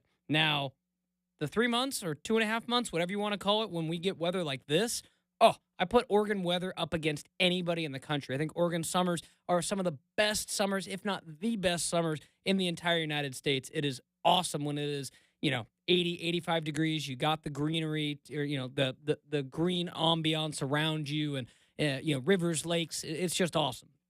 But nevertheless, that'll be a little bit more for what we talk about at 5 o'clock as we're pushing back conversation I wanted to get to here at 4:45, but we got to continue and put a bow tie on our Beaver conversation. Again, as we just mentioned, we ran through the offense, switching gears to the defense. Simply by being healthy, this defense is going to be so much better. You look at last year, and Trent Bray hired Keith Hayward to, be defensive coordinator as his first year as head coach. Didn't quite work out, and Keith Hayward ended up stepping away to spend some more time with family. Trent Bray named himself the defensive coordinator, and that's where we are entering this next year is Trent Bray will serve as both head coach and defensive coordinator. And I think it's a savvy move, something you don't see always with defensive-minded coaches, but something you see a lot with offensive-minded coaches, right? I mean, you go back, 10, 15 years ago. Did Mark Helfrich call plays when Chip Kelly was the head coach? No. Chip Kelly was an offensive-minded coach, and he called plays. And I think to an extent it can be that way on defense as well, where it's like, hey, your head coach is defensive-minded. He's going to run the defense. And you combine that with the returning guys they get back from injury and then the incoming guys they got, Oregon State's defense is going to be in a much better shape. You talk about a defensive line last year that just had injury after injury after injury. So much to the point where they had to convert an offensive lineman in Dylan Sikorsky and move him over to defensive line simply because they needed somebody who could, eat up space and kind of be a big body on that defensive line. But with guys healthy, they brought in a few experienced pieces too via the transfer portal. That unit looked pretty good in spring. Again, they went up against a more scaled down version of the first team offensive line, so you can't read too much into it, but the pressure looked better. The depth looked better, and you're going to be able to rotate guys, keep them fresh. Linebacker, same kind of thing. You got a huge coup in the offseason when Nico Taylor, their senior outside linebacker and leading sack, like he was your most effective edge rusher last year. Led the team in sacks, tackles for loss. He was the guy. And it was expected that he was going to be out of eligibility and on his way to the NFL draft until the Vanderbilt quarterback decision, Diego Pavea, and the JUCO ruling that came along with that allowed for a guy like Nico Taylor, who served a year at a JUCO, to get an extra season. So Oregon State was able to get their best edge rusher back for the 2025 season. At edge rusher, when you have Nico Taylor, you have a couple other guys, Olu Omotosho, Zakiah Saez, a few other pieces like that. That unit looks pretty darn good. Inside, you lost Melvin Jordan, Isaiah Chisholm to the transfer portal. They were last year's inside linebacker starters. Surprisingly, despite that, you're really not going to see too much fall off, in my opinion.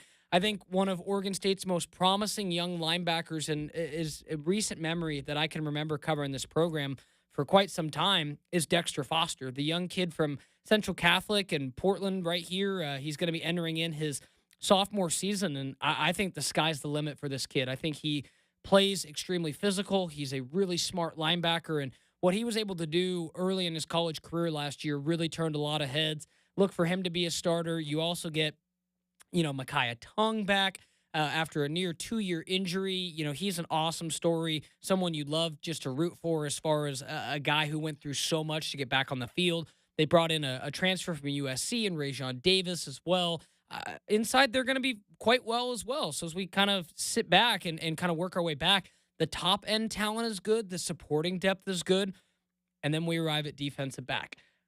Hand on the table, folks, there is not a deeper position group on Oregon State's roster than their defensive backs. This back end is loaded, and it reminds me so much of their 2022 secondary that was so effective, across, their games. That unit that ultimately went 10-3, won the Las Vegas Bowl, had guys like Jaden Grant, so on and so forth. And there's a lot to like from this group. They didn't lose a whole lot. They brought back some key pieces, and more than anything, the depth is just incredible. Like you look at who they've got at, safety at the corner spots, and you're looking kind of slotting in where guys are going to start, and you're like, man, this guy who's maybe, third deep could be a starter on last year's team. So I think it's very impressive just to see what Oregon State was able to do to address kind of some of their issues in the offseason. And I almost look at it as like your first time on the job, your first job, or for first job kind of being in charge, right? So you go back a year ago when Trent Bray got the job, it was his first time being a head coach, his first time running a program. And then you add in all the extra stuff, the Jonathan Smith leaving and wanting to gut your team on his way out and take your best players to go play with him at Michigan State. I'd like to point out that didn't work for him, as, he also had a losing record this last year, but I digress. No biggie, Jonathan. But, Trent Bray, it was his first time doing it. You saw, his first hires, and you've seen in a year, he's kind of made adjustments based on what he's learned in a year. He learned after a year that he wanted to have a couple more people alongside him who could handle some more of the head coach responsibilities. So you go bring in Rob Akey and Danny Langsdorf, the former someone who has been connected to, the Northwest for quite some time. And then the latter, Danny Langsdorf, spent a lot of time on Mike Riley's staff. Those two guys are, going to help with some of the head coaching duties as Trent Bray is focusing back where he, feels most comfortable, which is working with the defense on a day-to-day. That's not something he did with them this last year with Keith Hayward. So you're seeing kind of Trent Bray's stamp get put back on the defense a little bit. And honestly, as I look at the schedule, I don't see why Oregon State couldn't have a nice bounce-back campaign. I mean, I know there's a lot of 50-50 type matchups and not a lot of, just start stacking wins, but I wouldn't be surprised to see this team push for 7-8 wins and probably a pretty conservative season, and then maybe even a little bit more if things break their way. So last season was tough, but I think Oregon State, Trent Bray, they learned from their mistakes. They addressed what they needed to get better at in the offseason. As we approach fall camp, I think you're going to see a much different team in year two. I'm not saying they're going to compete for the college football playoff, but, with Malik Murphy under center, the talent they have back, I'm very curious to see what they do this year. And you never know. Things could break their way, and they could have a pretty darn good campaign. We'll go ahead and take a quick break here on the Rip City Drive. When we come back, we'll be catching up with Keith Smith in the final hour, talking some NBA. You've got the Rip City Drive.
What's good, Rip City? Brendan Slaughter here for the Rip City Drive. The Portland Trailblazers will kick off Summer League in Las Vegas against the Golden State Warriors tomorrow night at 8 p.m. Catch the game on the Blazer channel locally, 2.2, as we see Young Hansen's debut down in Las Vegas.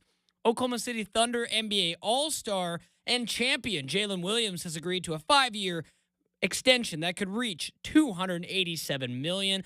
Meanwhile, Phoenix Suns superstar Devin Booker has agreed to a 2-year, $45 million extension with the franchise, the highest annual extension salary in the NBA, slightly topping Shai Gilgeous-Alexander.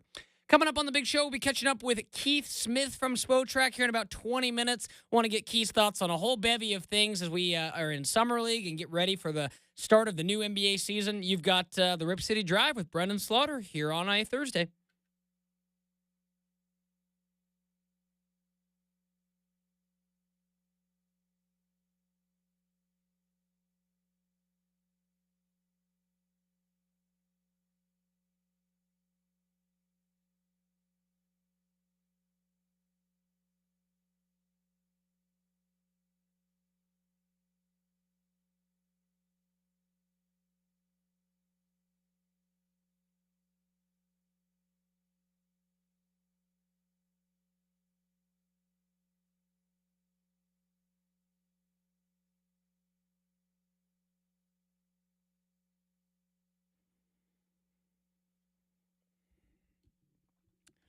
Welcoming you back into the Rip City Drive here on a glorious Thursday afternoon. Brendan Slaughter, your host, filling in for Chad Doing here on this Thursday afternoon. Couple hours of damage already done. One more hour left to go. As we mentioned in the update, we'll be catching up with Keith Smith from Spotrac and the Front Office Show coming up here in just a few minutes. Going to be diving into Keith. I want to get his thoughts on the Summer League, his thoughts on the Jrue Holiday deal, a few other things, Portland Trailblazers related, Young Hansen, obviously, as well. So lots to catch up with Keith, and I'm very excited for that conversation coming up. But to kick off the 5 o'clock hour, I talked about how great of a weekend it was for me down at the Oregon coast. Like, it was, we hear sometimes, like, peak Chad talk about, like, how the perfect confluence of factors come together and it is peak Chad. Well, I'll tell you right now, folks, it is peak Brendan coming off, a trip, getting some much-needed rest, some relaxation, some R&R, as they say. But there was one part of the weekend that genuinely kind of stunk, and it had nothing to do with the weekend at all, but rather a piece of news that had missed my radar that my sister told me about. So all of a sudden, I can't remember if this was our last night or 2 nights ago, and we're sitting there just, chumming it up with the family like you do, talking about things, and all of a sudden, my sister, who knows how much of an avid river floater I am, and for those of you who don't know, my favorite thing to do is to get out with me and my buddies, plural, and go out in the Clackamas River and, hook up a couple inner tubes and, have a couple beverages and, enjoy the day. And you don't get to do it very often in Oregon. It's a small window of, good weather, good enough water temperatures and all those things. So as I look outside, like, we're getting close, folks. It is my happy place, as people would say. However, I learned, and we're sitting there chit-chatting, and all of a sudden my sister Alyssa's like, oh, did you see the new law that got passed in Oregon? And I said, well, no. I was pretty mentally checked out this last week. I didn't see much. She goes, oh, well, what is now I've learned is House Bill 2982 has quite a bit of an impact on my future ability to float here in the great state of Oregon. So I learned that it's been a couple weeks now, but just kind of getting out into the public sphere. So simply short is there's some permit changes that are going to be coming for anybody who is out in, Oregon waterways. So the simplest way I can explain this is starting next year, you'll need a water access permit to use any boat in Oregon waterways. This includes kayaks, stand-up paddle boards, and even 2 inner tubes tied together. Previously, any watercraft under 10 feet or shorter was exempt. So basically, the long and short of it is whether you're out there paddleboarding, kayaking, which I know is something super popular here in the Pacific Northwest. I live nearby the Tualatin River. I'm always seeing people paddleboard and kayak that. And now knowing that you're going to have to pay a premium if you want to do that. And it's not a lot. It's not like it's a ridiculous, fee, but I just kind of like, oh, so now you're, another thing that we're going to have to pay for in order to enjoy, Oregon's, waterways. So I see both sides of this. Back in last hour, I sat there and talked about how much I enjoy being able to crab Oregon's waterways and fish and do all those things that I like to do as well. And supposedly the money from this is going to be used to stop invasive mussels from taking over our state's lakes and rivers. And for those who maybe aren't as quite familiar, the zebra mussel, is extremely invasive, and it's something that ODF&W, the Oregon Department of Fish and Wildlife, has been on. And I've heard, zebra mussel for quite some time, and, they aren't here yet. But apparently, per this article that I'm reading right now from KPTV, talks about how they've started to see mussels in Idaho's Snake River and also in California. So they're starting to get closer. And, supposedly this increased income that's supposed to come, because for someone like myself, I look at this now and there are going to be, just some slight changes. So, for instance, it's just a flat permit you're going to have to pay now. So, for instance, for someone like myself who goes floating over the course of a summer, it's going to be $20 a year. It's $6 for 7 day, $20 a year, and $35 for 2 years. And if you try to get around this rule, it's a $115 ticket waiting for you when you get out. So essentially now it's tubes being tied together. I never really considered that to be much of a vessel, but, they've kind of have limited those loopholes, I should say, now. And it seems like now whether, I see both sides of this. I want to see, Oregon have the resources it needs to protect our waterways, because I just was reminded this last weekend how, special they can be at a certain point. And I understand that to keep things special, you have to have a cost associated with it. But at the same token, now knowing that, like, I can't just grab a tube and just jump in a free public entity such as water after already, paying to go to the launch, pay to park, all those things, it's just another cost. And what used to be, a pretty cost effective activity, it's like now you have to, word in another cost. And I'm kind of curious to know. One thing I'm still curious in finding the semantics of this is that, is this something where if you go with like 2-3 people, everybody needs to have one? Is it one for your vessel? And, there's still some question marks I have. The big takeaway and highlight of this will not impact anybody until January 1st, 2026. So enjoy this summer, folks, myself as well. Get out there, paddleboard, kayak, do all that you want to do, because come January, you're gonna have to buy a permit to be able to do this. And is it any different than when I went down to Coos Bay this last weekend and I hopped up on the ODF&W app and I bought my annual shellfish license to harvest crab, for instance, right? Is it any different than me paying $10 a year for that so I can go crab at my heart's desire? No, not really. And I understand from that side of it, it kind of, if you want to go out and, hunt, you have to pay for that right. If you want to go out and fish, you have to pay for that right. And I get that to an extent.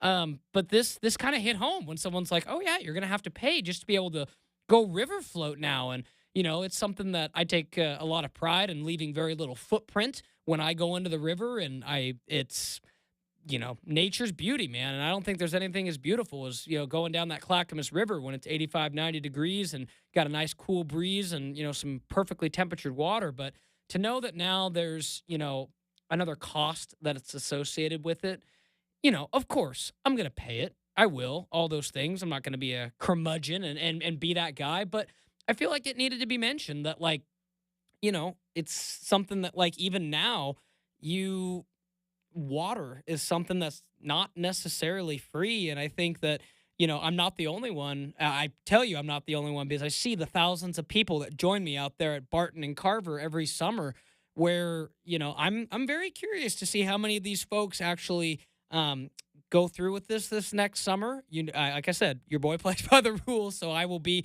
100%. But I'm curious. I want to know exactly where it's laid out. I want to know where my $20 is going. I want to know that it is going to keep Oregon's waterways free of the zebra mussels and all those things because in on one side of the coin, it also kind of looks like a cash grab where I look at it and go, man, my own eyes can see, and I'm sure the fine folks that, their counties, the Oregon legislature, their counties that overlap, Bend and the river floating they have over there in the Deschutes, or the fine people who represent, Clackamas County and those, they see the thousands of inner tubes that go down their river every summer. And I'm not immune to that, either. But when you sit there and you see that, it's like, oh, I look at this and I'm like, how do they not see all those tubes and just see a big fiscal, impact? So it's relatively light, but I just thought it was kind of interesting that now if you have a paddleboard, you have kayaks, you have inner tubes, you just have to pay for that right, so to speak. And I'm glad it's not any more than what it is. And like I said, $6 for a week, $20 for a year, 35 for 2 years. It's not enough to really kind of cause any ire, but I'm just like, okay, is it a slippery slope? And in 2-3 years, could it be more? Could it be even more to float tubes down the Oregon rivers in a couple years? That I don't know, but nevertheless, just something that, like I said, it stuck in my craw after after she told me about that. We're sitting there, and you should have seen the look on my face. I'm like, wait, what? We have rules now? Like there's specific things and you can get in trouble when you go floating because, it's one of those things I've done many times now and have, a very good understanding of what it takes, what it requires, all those things.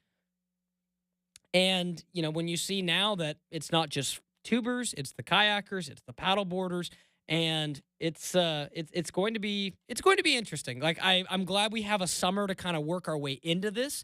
But it's one of those things where I'm like, I saw this and safe to say I Googled it immediately, tried to get the nuts and bolts of it. I even was that nerd that read the House bill as literally written to see like how it specifically impacts me and my buddy. But, it's something that, is my favorite way to blow off steam, way to spend time in the summer. And, no different than how a lot of people, like to go on hikes or any number of things we like to do outside here in the Great Pacific Northwest. And, hearing that, we've got to, bring up the cost and add cost to floating to stop, invasive mussels.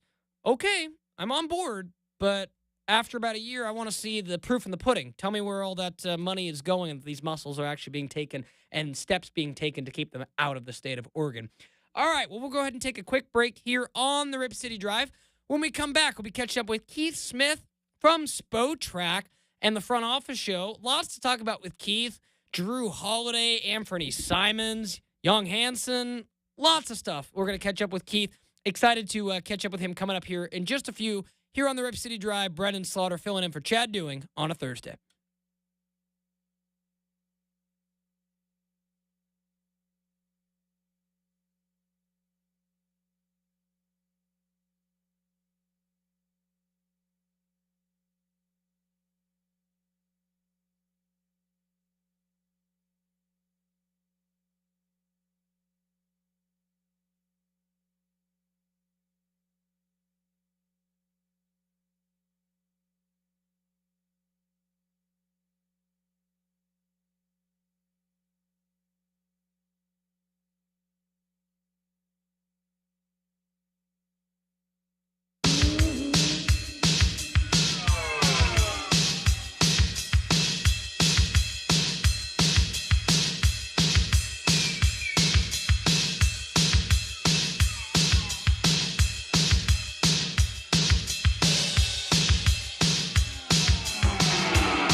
Welcoming you back into the Rip City Drive here on a Thursday afternoon. Pleased to welcome you back to the program. Our next guest, Keith Smith from Spotrac and the Front Office Show. Keith, good to hear from you. How are things going, my friend? Things are going well. We get a little summer league action going on. It's always a good time when there's basketball on. Yeah, no, absolutely. It seems like, obviously the season just ended. We had the draft, and now we're right into summer league time. It doesn't stop for anybody. It just keeps on going, Keith. I appreciate you taking some time to chat about a few various topics today, but I want to start with some of the big, newsy items. And first, got to start with Jalen Williams, an expected extension, but the Thunder really, kind of locked down their core. What was your reaction to J-Dub signing that extension today? Yeah, like you said, expected. This is what we thought was going to happen with him and with Chet Holmgren and with SGA. SGA was actually the one that had the most questions about, because it was a question of would he sign now or would he delay a year and sign then when he could add 5 years to his deal. He decided to go now, didn't add 4, and they've got their core locked up for the foreseeable future, and that's huge for the Thunder that they now have those guys in place and can go about building out the rest of their roster however they need to. No, it's particularly impressive, and the Thunder have obviously handed out a lot of money this offseason so far.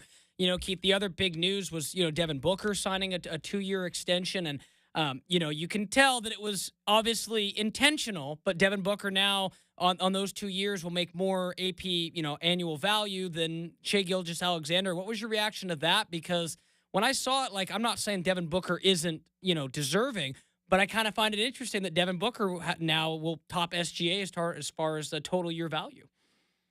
Yeah, it's just how it goes in the NBA. It's all about timing. And Devin Booker happens to have 3 years left on his current contract, and he'll add a couple more via the extension, whereas SGA only has 2. So because his deal kicks in a year earlier, it'll be a little bit less.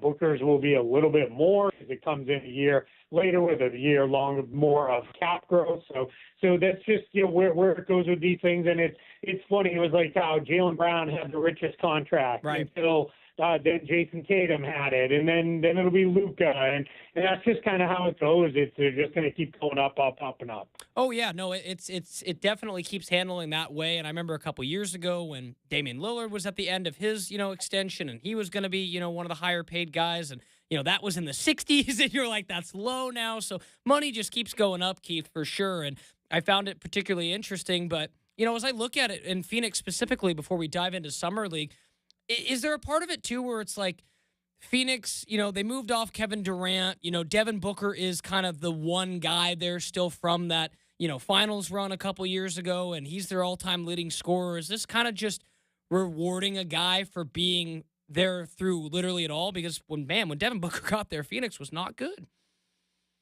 Yeah, I don't think it's just rewarding him, but I think it is a sign of, like you said, Durant is gone. Bradley Beal's going to be gone here soon, at least we're all assuming. And I think it is we are resetting this roster around Devin Booker. And I think for the Suns, what they want to be able to do now is when they go talk to players about coming in, it's going to be, hey, we have Booker in place for the next several years. We want to come here and play with him, and that's going to be kind of how this comes together a little bit. So I think we're just in a spot with the Suns where they weren't going to move Devin Booker. He doesn't want to move.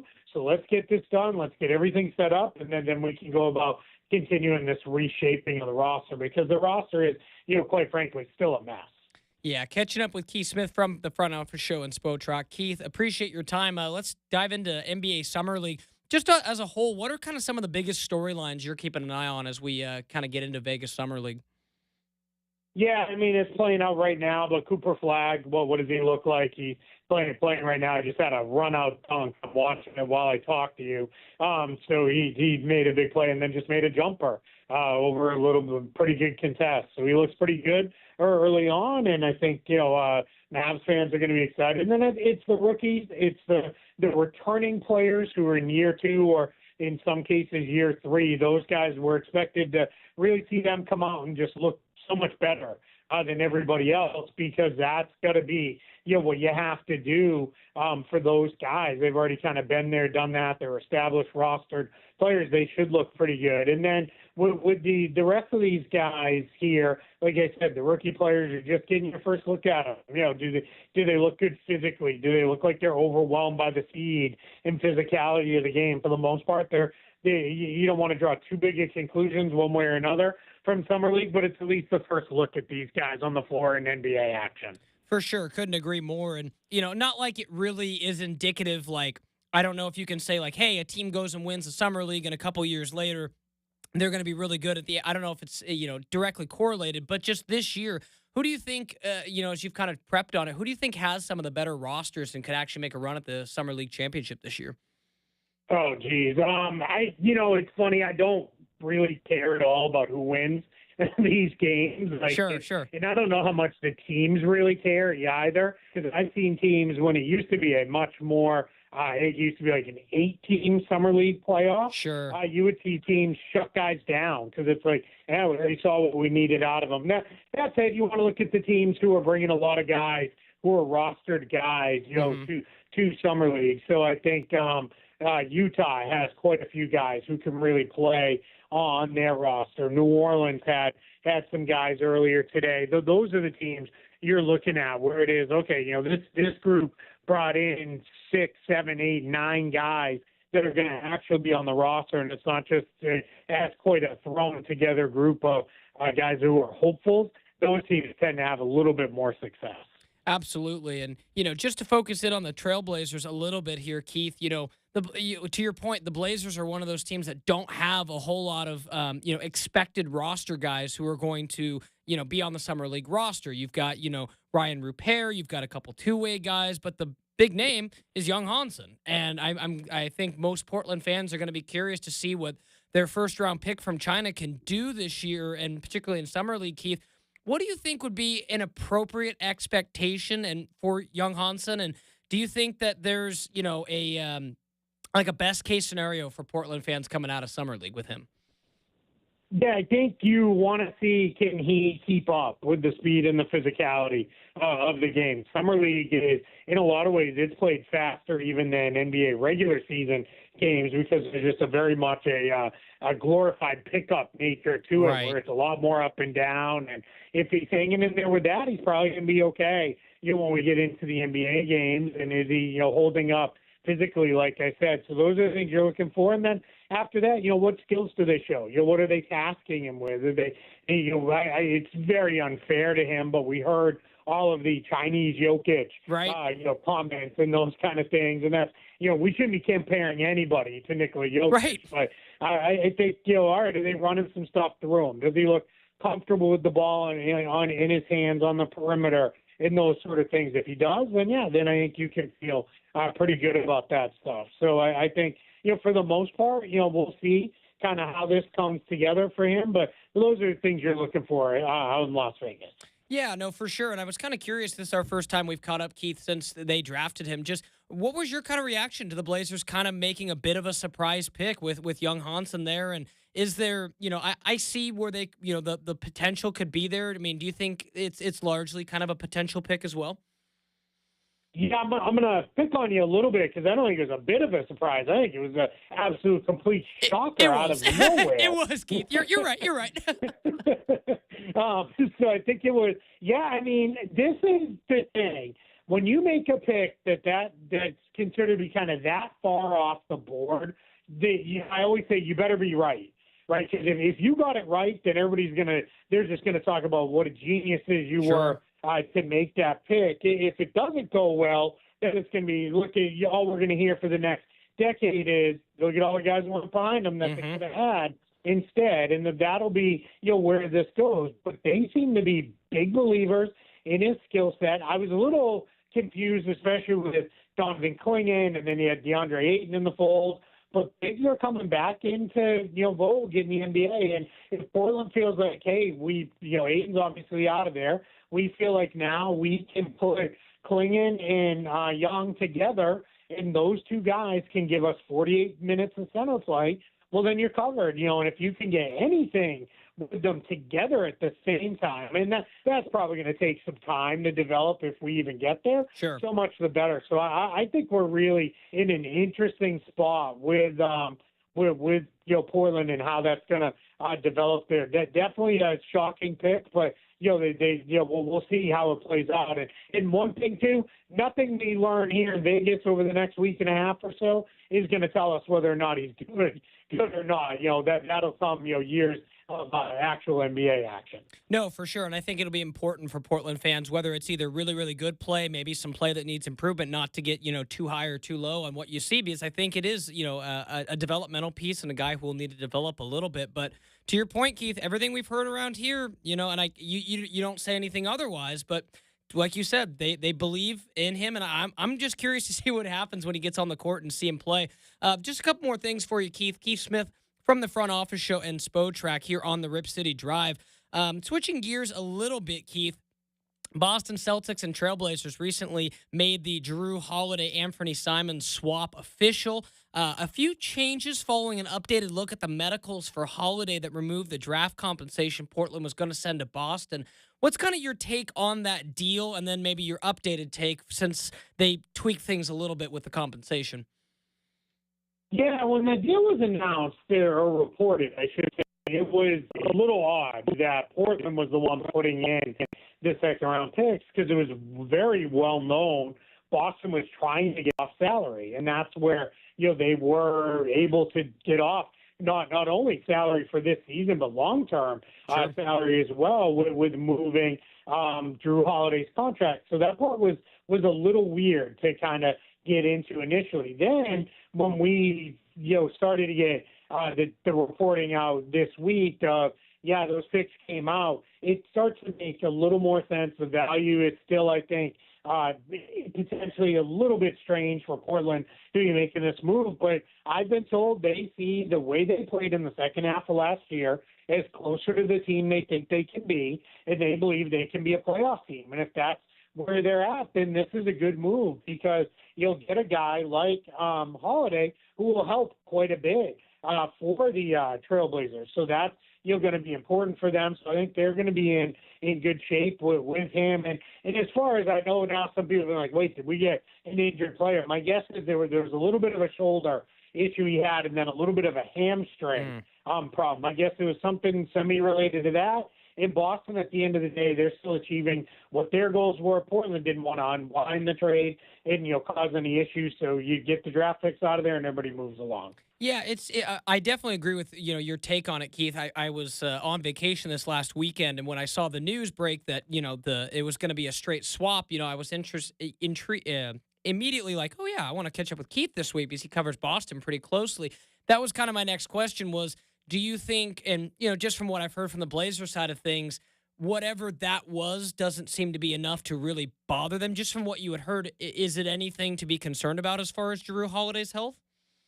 Yeah, I don't think so. I don't think it's any kind of like, oh my gosh, this is long term. Now we have to be fair that this is a player who's on the other side of 30. Sure. He is going to miss some time, and some of that will be just missed time. Some of that will be by design, where it'll be, hey, we're going to hold him out a little, for a game or two here because we're not looking to push him, overly hard, throughout the course of the season. And Portland has other guards as well that they're going to want to play quite a bit. So I think, we're in a position where as long for however long he's there, and I don't know if that'll be all year, if that'll be another trade that comes later on in the season, maybe you're on the trade deadline, but Jrue Holiday is going to be a helpful player. He's, it's not to be insulting, but he's already the best defensive guard on the roster by a pretty wide margin, even at his advanced stage, and he's a guy who excels playing off ball, so it's not like he's going to take the ball too much out of the hands of the other players Portland likes. So I think they're set up pretty well with him.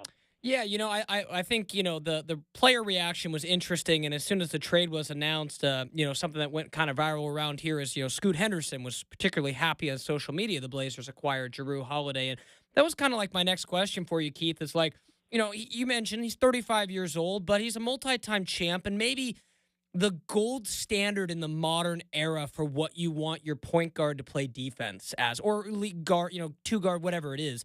His defense is that good. And I'm curious if you think if it goes well and he accepts the role, likes where, all these things, how valuable could that be for like Scoot Henderson and Shaden Sharp, like two guys who are maybe kind of hungry for that kind of veteran mentor who could teach them a thing or two about, being a champ, the level of defense required in the playoffs. Like from that perspective, I get what Portland's getting at.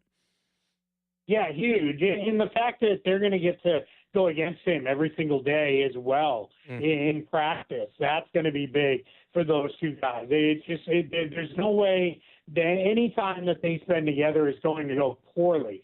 They'll also see, hey, how does he prepare day in, day out? What does he do to keep himself ready? And those are the things that you hear those veterans. And the nice thing is with a guy like Jrue Holiday, Boston saw this with Peyton Pritchard, where it was even to some extent, even with experienced guys like Jason Tatum and Jaylen Brown, who are still younger players than Holiday, he'll put his arm around a guy's shoulder and kind of be, hey, let's calm down a little. Let's relax. It's not the end of the world that, X, Y, and Z are happening. And let's refocus. I mean, that's going to be absolutely huge for them moving forward. So really good stuff for Portland to get Jrue Holiday. I get it. The money's, quite a bit over the next couple of years, but it's not anything that should cause them any kind of major issues. And like I said, they may even be in a position where you may see him traded again and, down the line where they get, even more for him again, like they were able to do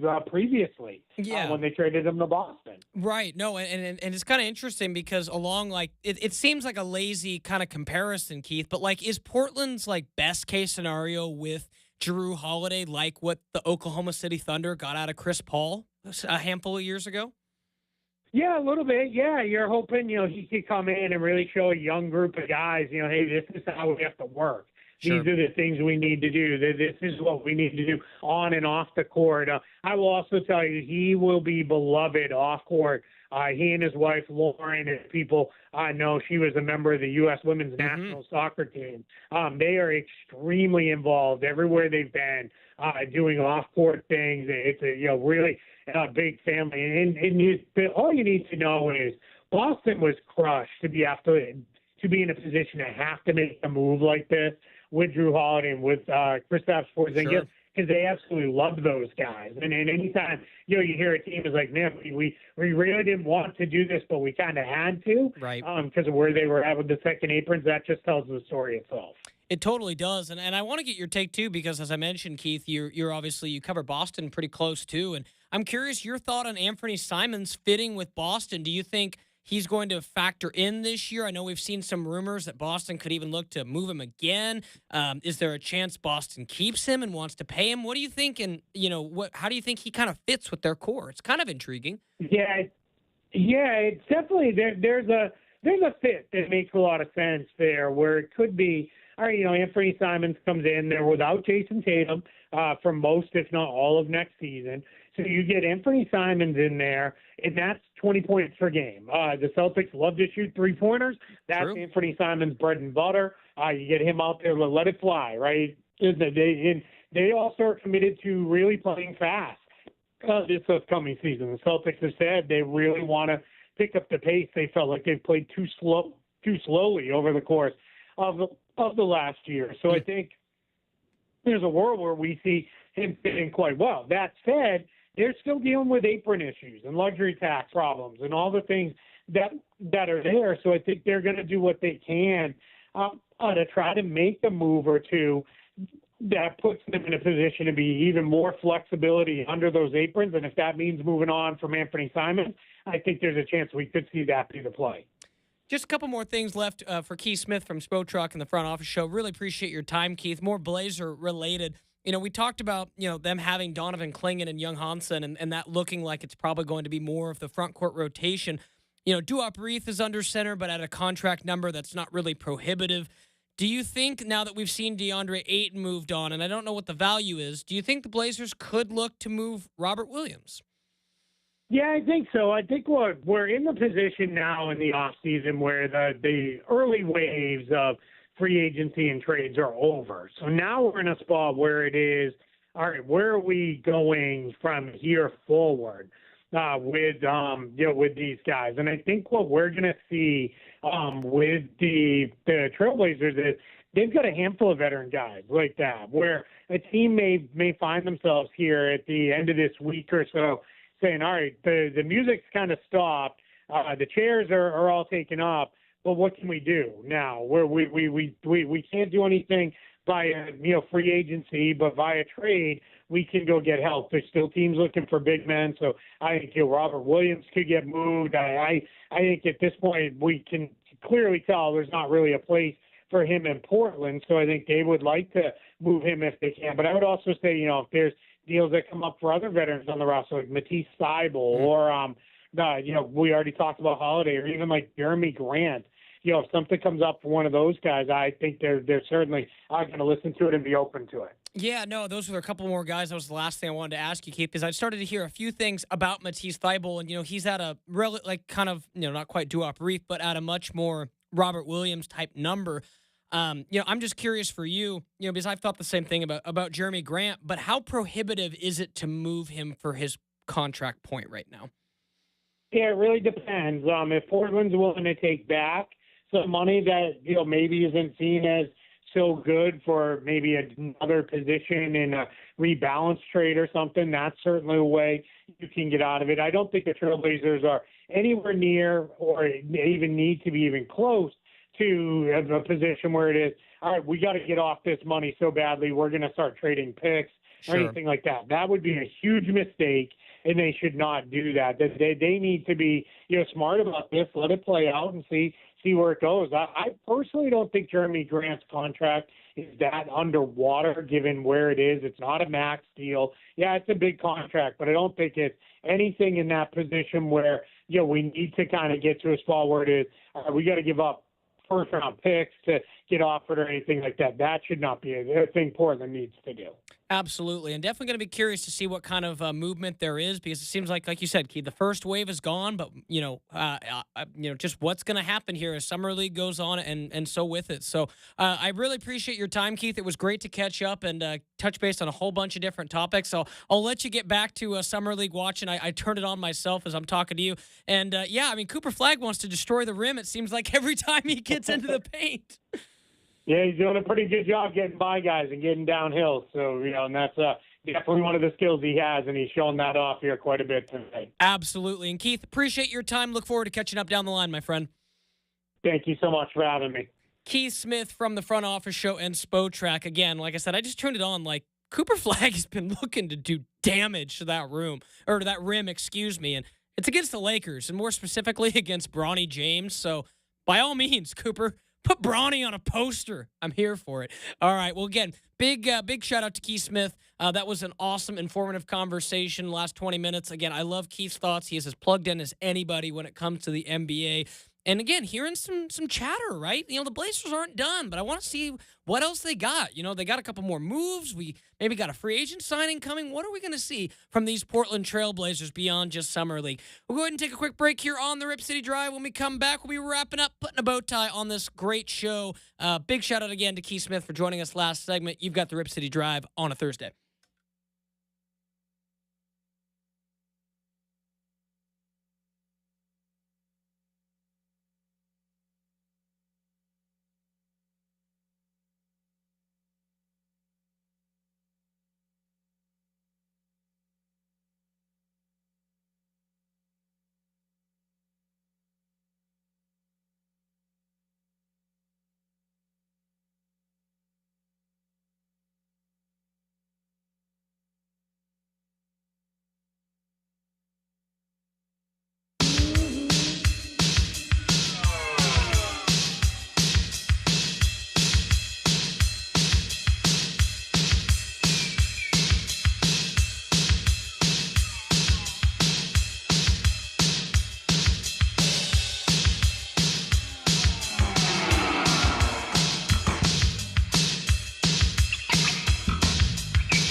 Welcoming you back into the Rip City Drive here on a Thursday afternoon. Final quick short segment as we just finished up with Keith Smith from Spotrac and the Front Office Show. Love catching up with Keith.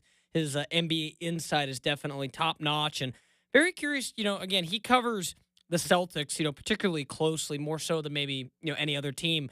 And I love what he said about Jrue Holiday and his wife and, just how they embrace whatever community they're in. And that's something that's got me real excited to see when Jrue Holiday is in Portland and introduced and all those things because, I know originally there was a little hubbub that maybe Jrue Holiday wasn't stoked about coming to Portland, but I think, it's like anybody else.